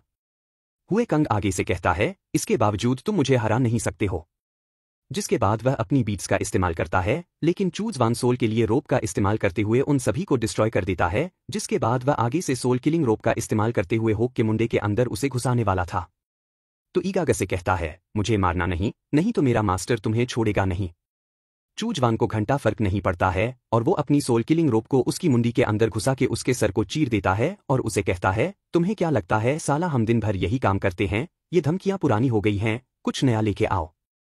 जिसके बाद वहां पे जितने भी लोग बच चुके थे, चूजवान उनको भी मार गिराता है और सिस्टर युवे चूज को शुक्रिया कहती है उसकी जान बचाने के लिए। हेड वो चूजवान से पूछता है कि ये उसकी स्ट्रेंथ है या फिर वो अभी तक अपनी स्ट्रेंथ को छुपाते हुए आ रहा था। इस पे चूजवान आगे से कहता है, जब भी तुम ट्रेवल करो तो फिर अपने स्ट्रेंथ को छुपा के रखो और यही ऑफेंस का नियम है। चूजवान लोगों से कहता है कि यहाँ का काम खत्म हो चुका है, तो फिर हम लोगों को एंसेस्टर को जाके बचाना चाहिए। जिसके बाद ये लोग जब नीचे जाते हैं तो फिर इन्हें एंसेस्टर दिखाई देता है, जो कि बुरी तरीके से घायल था और इसे जंजीरों में बांध रखा था। उसे जैसे ही आवाज सुनने देती है तो एंसेस्टर उन लोगों से कहता है, इस बार कितना खून निकालने के लिए आए हो? तो अंकल लियो आगे से कहते हैं, ये मैं हूं, आप मुझे पहचाने नहीं क्या? तो फिर एंसेस्टर ये आवाज सुन के खुश हो जाते हैं और कहते हैं, साले कितने कमीने हैं, इन लोगों ने अंकल के निपल्स में छेद कर दिया है। अंकल लियो तेजी के साथ आगे बढ़ते हैं और एंसेस्टर को आजाद करा देते हैं और बाकी जितने भी डिसाइल थे वो सभी एंसेस्टर्स को ग्रीटिंग्स देते हैं। एंसेस्टर आगे से कहते हैं, ऐसा लगता है कि भगवान ने दया दिखाई दी है, आखिरकार मैं यहां से जिंदा निकल सका। इसके बाद वो खुद को आजाद करते हैं और अंकल लियो एंसेस्टर को कुछ हीलिंग पिल देते हैं। तो फिर एंसेस्टर उन्हें कुत्तों की तरह खा लेते हैं और कुछ ही देर के अंदर वो पूरी तरीके से हील हो जाते हैं। हील होने के बाद उन लोगों से कहते हैं, क्योंकि मैं हील हो चुका हूं, चलो यहां से भाग चलते हैं। इससे पहले वो लोग यहां पे रिइंफोर्समेंट भेज दे। इसके बाद अगला सीन 3 दिनों के बाद का होता है। एसिस्टर जैसे ही हील हुआ था तो फिर वो इन लोगों को एक सर्कुलेशन एरिया के अंदर लेके आया था, जो सर्कुलेटेड थी और ये एक गुफा थी। चूजवान हमें बताता है कि इस जगह के अंदर बहुत ही ज्यादा स्पिरिचुअल एनर्जी है, जो कि बेशक रेड सेक्ट वालों की है, लेकिन अभी तक उन लोगों को इस बारे में पता ही नहीं चला है। जिसके बाद वो सिस्टर युवे से कहता है कि तुम्हारा टैलेंट और ज्यादा निखार खा रहा है, तुमने काफी आसानी के साथ उस बूढ़े मंग को वहां पे हरा दिया। और वो सिस्टर युवे से पूछते हैं कि तुमने उसे कैसे हराया। तो फिर सिस्टर युवे आगे से बताती है कि आपने गलत समझा है, मैंने उसे नहीं हराया था, होए कंग को चूजवान ने हराया था। जिस बात से एंसेस्टर काफी ज्यादा हैरान होता है। तो अंकल यू आगे से बताता है कि उसका नाम हुई कंग था, वो काफी ज्यादा चालाक शिकार था, हम दिनों उसके यहाँ तो मरने ही वाले थे। अगर चूजवान वहां पे ना आता तो फिर हम लोग मारे जाते। और साथ ही में जो आपने ब्लड बीट्स अभी खाए हैं वो सभी भी चूजवान ने ही बनाए थे। इसके बाद चूजवान वहां पे एंट्री मारता है और वह एंसेस्टर को ग्रीट करता है। एंसेस्टर आगे से कहता है कि मुझको यह नाम याद नहीं है। तो अंकल आगे बढ़ते हैं, जब शख्स डिस्ट्रॉय हो रहा था तब इसकी ग्रोथ सिर्फ की रिफाइनिंग रिलम के आसपास थी, लेकिन इसने हाल ही में बहुत ज्यादा ग्रो किया है। सिस्टर आगे से कहता है कि जब सेक्ट फॉल हुआ था ऐसा लगता है कि तुम अभी भी की रिफाइन के 9th या फिर 8th लेवल पे होगे, लेकिन मुझे कोई भी डिसाइल याद नहीं है जो तुम्हारे लेवल का हो उस टाइम पे। चूजवान आगे से कहता है कि पहले मैं की रिफंडिंग के सिर्फ 4th लेवल पे था जब सेक्ट डिस्ट्रॉय होने वाला था, लेकिन ऐसा लगता है कि उसके बाद से मैंने यहाँ पे पोटेंशियल को अनलॉक कर दिया है और मेरी एडवांस स्पीड काफी ज्यादा बढ़ गई है और लक की मदद से मैं यहाँ पे सिर्फ 1 साल के अंदर ही फाउंडेशन बिल्डिंग के स्टेज पे आ चुका हूँ। एंसेस्टर ये वाली बात जान के हैरान हो जाता है कि चूजवान 1 साल के अंदर ही फाउंडेशन बिल्डिंग स्टेज के अंदर आ गया और इस तरीके का टैलेंट मतलब यही होता है कि चूजवान काफी आसानी के साथ गोल्डन कोर स्टेज पे भी जा सकता है। एंसेस्टर यही सोचता है कि अगर वो चूजवान को अपने पलकों तले ले ली तो फिर उसके लिए काफी ज्यादा फायदेमंद होगा। ये इसीलिए एंसेस्टर चूजवान से कहता है, क्या तुम मेरे डिसाइल बनना चाहोगे? चुजुवान मन ही मन सोचता है कि अगर मैं इसका डिसाइल बन जाता हूं तो फिर मुझे फ्यूचर में कल्टीवेशन टक्स की चिंता करने की जरूरत नहीं है, इसलिए वह काफी जल्दी ही ऑफर को एक्सेप्ट कर लेता है। एंसेस्टर इस बात से काफी ज्यादा खुश हो जाता है कि चुजुवान ने उसके ऑफर को एक्सेप्ट कर लिया। इसके बाद एंसेस्टर पीछे मुड़ के हेड वू और सिस्टर युवे से कहता है, क्या तुम दोनों भी मेरे डिसाइल बनना चाहोगे? वही मुझ सेट के अंदर सिर्फ ऐसा कल्टीवेटर बचा हो जो गोल्डन कोर स्टेज पे है। वो दोनों भी इस चीज के लिए मन जाते हैं और ऑफर को एक्सेप्ट कर लेते हैं। सिस्टर पीछे मुड़ के चुजुवान से कहती है, तुम्हारा टैलेंट बेस्ट है, लेकिन सिस्टर युवे, हेड वू और अंकल लियो, वो दोनों एक्सपीरियंस में तुमसे बहुत ज्यादा आगे हैं, इसलिए ये तुम्हारे सीनियर्स होंगे और तुमने सीनियर ब्रदर एंड सिस्टर कह के बुलाओगे। सिस्टर युवे को समझ में आ जाता है कि एंसेस्टर इस समय चुजुवान को ज्यादा वैल्यू दे रहे हैं, नहीं तो उसे इतने जल्दी डिसाइल नहीं बनाया जाता। जिसके बाद अंकल लियो एंसेस्टर से पूछते हैं कि उनके अगले क्या प्लान है। तो एंसेस्टर उन लोगों से पूछते हैं, पहले मुझे यह बताओ कि वो जो सेट के अंदर जो 3 स्टेट्स हैं, उनके ऊपर कौन कब्जा कर रहा है। इतने समय सिस्टर युवे आगे से बताती है कि उन्हें पता है कि टोंग जाओ को डिवाइन सर्ड सेक्ट ने 2 हिस्सों में डिवाइड कर दिया है, जिनमें से आधा हिस्सा गोल्डन ड्रैगन टेम्पल को मिला है और दूसरा बया इन टेम्पल को मिला है। वजफ के नॉर्थर्न रीजन को यूलिन माउंटेन ने अपने हिस्से में ले लिया है और वजफ के साउथर्न रीजन को जहां पे वो लोग इस समय हैं, टियाजिन सेक्ट ने अपने हिस्से में ले लिया है। अंकल लू आगे से कहते हैं, टियाजिन सेक्ट को बहुत बुरी डील मिली है यार। वज सेक्ट के अटैक के दौरान उन लोगों ने अपने 2 गोल्डन कोर कल्टीवेटर्स को खो दिया था। वे लोग आगे से पूछते हैं, इंस्पेक्टर, क्या हमारा टारगेट इतनी समय? लेकिन एंसेस्टर आगे से कहता है, नहीं, हम इतने समय यहाँ पे टियानी इंसेक्ट को ज्वाइन करने वाले हैं और ऐसा लगता है कि जिसकी मैं उम्मीद कर रहा हूँ वो यहाँ पे भी चुका है। तो हम लोग देखते हैं कि वहां से टिनिंग की तरफ से कोई एल्डर या फिर कोई बंदा आता है जो कि एंसेस्टर से कहता है, तुम में बड़ी हिम्मत है जो इतनी देर तक यहाँ पे छुपे हुए हो। क्या तुम्हें इस बात का डर नहीं है कि हम तुम्हारे बारे में बता सकते हैं? इस पे एंसेस्टर आगे से कहते हैं, अगर ऐसी बात है तो फिर बुज सेट के जितने भी कल्टीवेशन मेथड्स हैं, टेक्निक हैं और उनकी जो भी रेमेडीज हैं, वो सभी कभी भी टियानी इंसेक्ट की नहीं हो पाएंगे। और रही बात, अगर तुम हमें सच में यहाँ पे बेचना चाहते तो कब का बेच चुके होते। हम लोग यहाँ पे कितनी देर तक बैठे हुए हैं? सिस्टर युवे उन लोगों को उस बंदे के बारे में बताती है कि ये गोल्डन कोर का एक स्टेज कल्टीवेटर है, इसका नाम जवा आई है और इसकी भी कल्टीवेशन मास्टर के बराबर की है। वहीं पे जो उन लोगों से कहता है, तुम लोग सच में बहुत ज्यादा रूथलेस हो और चालाक हो, इतनी से में हमारे पास भी ज्यादा लोग नहीं हैं और हम लोग इस मौके को बिल्कुल भी गवा नहीं सकते हैं, लेकिन हम तुम्हें पब्लिकली एक्सेप्ट नहीं कर सकते हैं, इससे हमारी बहुत ज्यादा बेइज्जती होगी। जिसके बाद जो उन लोगों को बताता है कि ये जो साउथ का रीजन है, ये उन लोगों को दिया गया है। यहाँ पे कई सारे रेन फॉरेस्ट हैं और कई सारे कीचड़ भी हैं जो जहरीले हैं, इसलिए यहाँ पे जाना काफी ज्यादा खतरनाक है और इसलिए सेक्ट यहाँ पे बिल्कुल भी निगरानी नहीं करता है। लेकिन तुम लोग अब से यहीं पे रहोगे वज सेट के केव की तरह और तुम लोग हमारे टियानी इंसेक्ट के साथ जुड़ जाओगे। हम तुम्हें कल्टीवेशन रिसोर्स प्रोवाइड करेंगे, लेकिन तुम लोग मिनसेक्ट में वापस नहीं आओगे, तुम यहीं पे रहोगे इस केव के अंदर 3000 मीटर के रेडियस के अंदर और हमारे लिए एक सेक्ट और लैंड को डेवलप करोगे। एंसेस्टर इस चीज के लिए मान जाते हैं और कहते हैं, अगर यह जगह मेरी ही होने वाली है तो फिर मुझे कोई दिक्कत नहीं है। वहीं पे ये सभी लोग भी जाओ को अपना अंकल मान लेते हैं और उसे ग्रीट करते हैं। वहीं पे जाओ को ऐसा लग रहा था कि सिस्टर युवे ने ही हुई कंग को मारा है और उसी ने एंसेस्टर को बचाया है और वो उसकी तारीफ पे तारीफ कर रहे थे। तो एंसेस्टर जाओ से कहते हैं, तुमने इस बार गलत पकड़ लिया है, हुई कंग को मारने वाला युवे नहीं, चुजुवान था। लेकिन जाओ जब चुजुवान को देखता है तो फिर उसे चुजुवान के बारे में कोई भी जानकारी नहीं थी। तो फिर एंसेस्टर उसे बताता है कि तुम्हें इसके बारे में पता भी कैसे होगा। जब सेक्ट के ऊपर अटैक हो रहा था तब ये सिर्फ 4th लेवल की रिफाइनिंग पे था, लेकिन हुई कंग को मारने वाला यही है और इसी ने मुझे वहां से बचाया है। जाव आगे से कहता है, यह बड़ी कमाल की बात है कि इसने 1 साल के अंदर ही फाउंडेशन बिल्डिंग को अचीव कर लिया। ऐसा लगता है कि तुम्हें सच में सोना मिल गया है। इस पे एंसेस्टर उसे कहता है, अगर ऐसी बात है तो फिर तुम इसे अपने सेट की तरफ से थोड़े से गिफ्ट क्यों नहीं देते हो? तो फिर जाओ यहाँ पे फंस जाता है और उसे वेलकम गिफ्ट देना ही पड़ता है और वो अपने पास से एक रेयर टाइप का मटेरियल बाहर निकालता है जिसको ब्लड पैरासाइट कहा गया है। चुजुवान के लिए यह काफी ज्यादा फायदेमंद हो सकता है अगर वह पैरासाइट्स को रिफाइन करता होगा।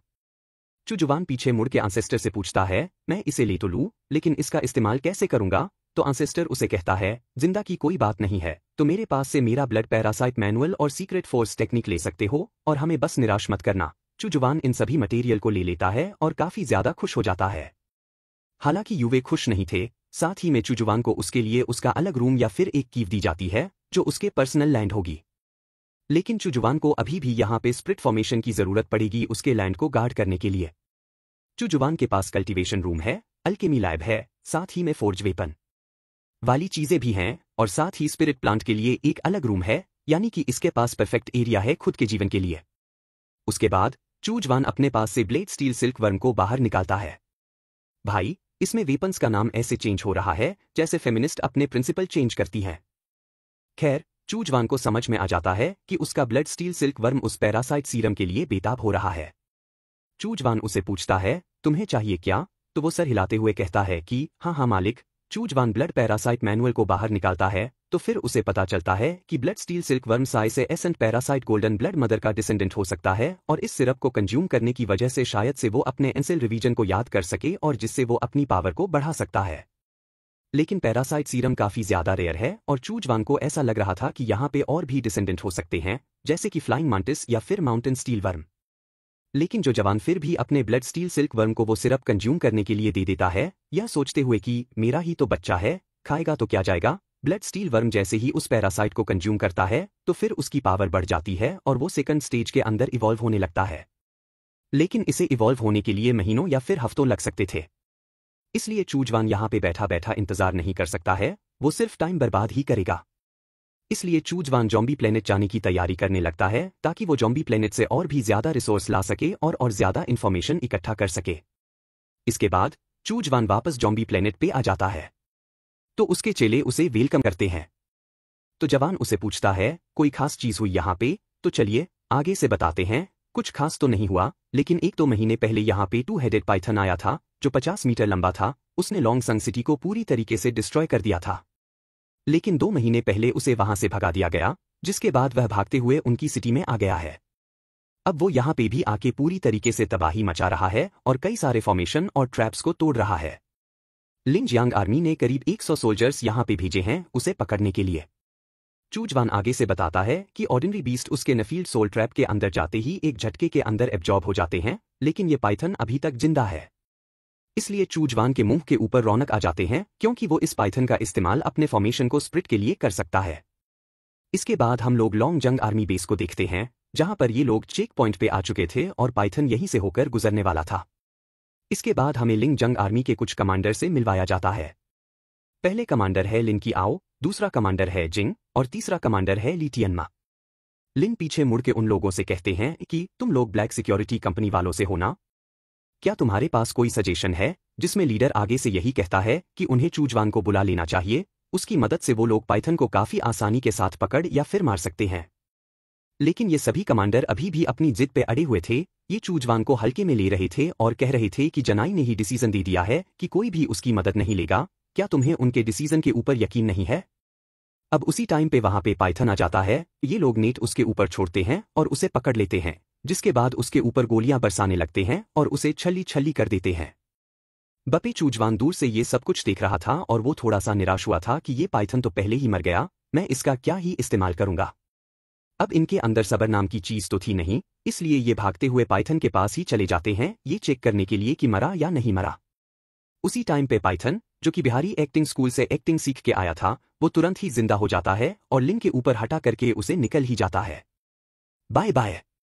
चूजवान भी पाइथन की तारीफ करता है, यह कहते हुए कि बिहारी एक्टिंग स्कूल तो लाजवाब है, लगता है एडमिशन लेना ही पड़ेगा। इसने इन लोगों को धोखा दिया नकली नाटक करके, जिसके बाद पास आने पे सीधा ही इन्हें खा लिया। साला चालाक तो बहुत ज्यादा है। ये नेचर मुझे पसंद आया, यह परफेक्ट रहेगा मेरे डोमेन को प्रोटेक्ट करने के लिए। अब जाके इन लोगों को समझ में आ जाता है कि इन लोगों ने बहुत बड़ी गलती कर दी है। इसके बाद तीसरा कमांडर अपनी स्पिरिचुअल पावर का इस्तेमाल करता है, जो कि फायरबॉल थी, और वो पाइथन के एक मुख्य पर एक फायरबॉल फेंक के मारता है। वो कमांडर सिंह पीछे मुड़ के अपने लोगों से कहते हैं कि हर कोई अपनी ट्रांसजेंडर करो, उन्हें किसी भी कीमत पे पाइथन को मारना ही है। तो फिर वो सभी लोग अपने स्पिरिचुअल टैलेंट का इस्तेमाल करते हैं और पाइथन के ऊपर अटैक करने के लिए आगे बढ़ने लगते हैं। कमांडर जिनके पास बॉडी स्ट्रेंथनिंग का टैलेंट था, तो वो जल्दी से एक स्पीयर लेते हैं और फिन टैलेंट का इस्तेमाल करते हुए पाइथन के पेड़ के अंदर उस स्पीयर को घुसा देते हैं। चूजवान बताता है कि 200 पाइथन को काफी अच्छे से पता है कि लैंड पे उसके पास कोई एडवांटेज नहीं है, तो साला पानी के अंदर चला आया और इन्हें यहाँ पे ले आया। साथ में वो आर्मी वालों की बेइज्जती करते हुए कहता है कि ये आर्मी है, इनसे अच्छा तो हमारी गली के बच्चे खेल लेते हैं। लेकिन उसने टाइम पे चूजवान को एक झटका लगता है। दरअसल वो पाइथन यहाँ पे यन एनर्जी का इस्तेमाल कर रहा था और वो यन एनर्जी का इस्तेमाल करते हुए उन लोगों के ऊपर एक अटैक करके मारता है। और वो सभी लोग एक एक करके घायल होने लगते हैं और कई सारे लोगों की मौतें हो जाती हैं।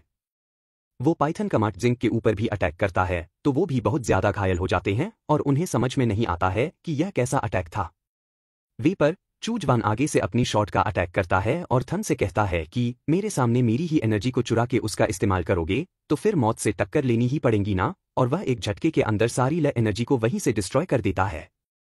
वो लोग पीछे मुड़ के कमांडर यंग से कहते हैं कि देखा, हम लोग इसी कल्टीवेटर के बारे में बात कर रहे थे। वे पर वो दोनों पाइथन चूजवान को ही देखे जा रहे थे तो चूजवान अपने पास से लंग और टंगू को बाहर निकालता है और उनसे कहता है कि तुम लोग इन्हें देख लो, मैं यह काम तुम पे छोड़ता हूँ। टैंगो जैसे ही बाहर निकलता है तो वो एक पाइथन के सर के ऊपर एक पंच मारता है तो वो पाइथन का सर वहीं पे गायब ही हो जाता है।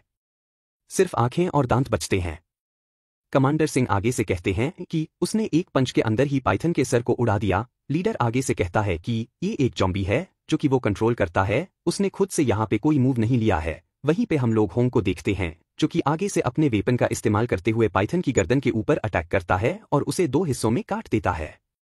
वो सर जाके सीधा चूजवान के सामने जाके गिरता है तो चूजवान आगे से कहता है, वाह, मरते मरते भी मुझे अटैक करने की कोशिश कर रहे हो। वे पर ये सभी लोग काफी ज्यादा घबरा जाते हैं और उन्हें ऐसा लगता है कि शायद ऐसे चूजहुआन का अंत आने वाला है।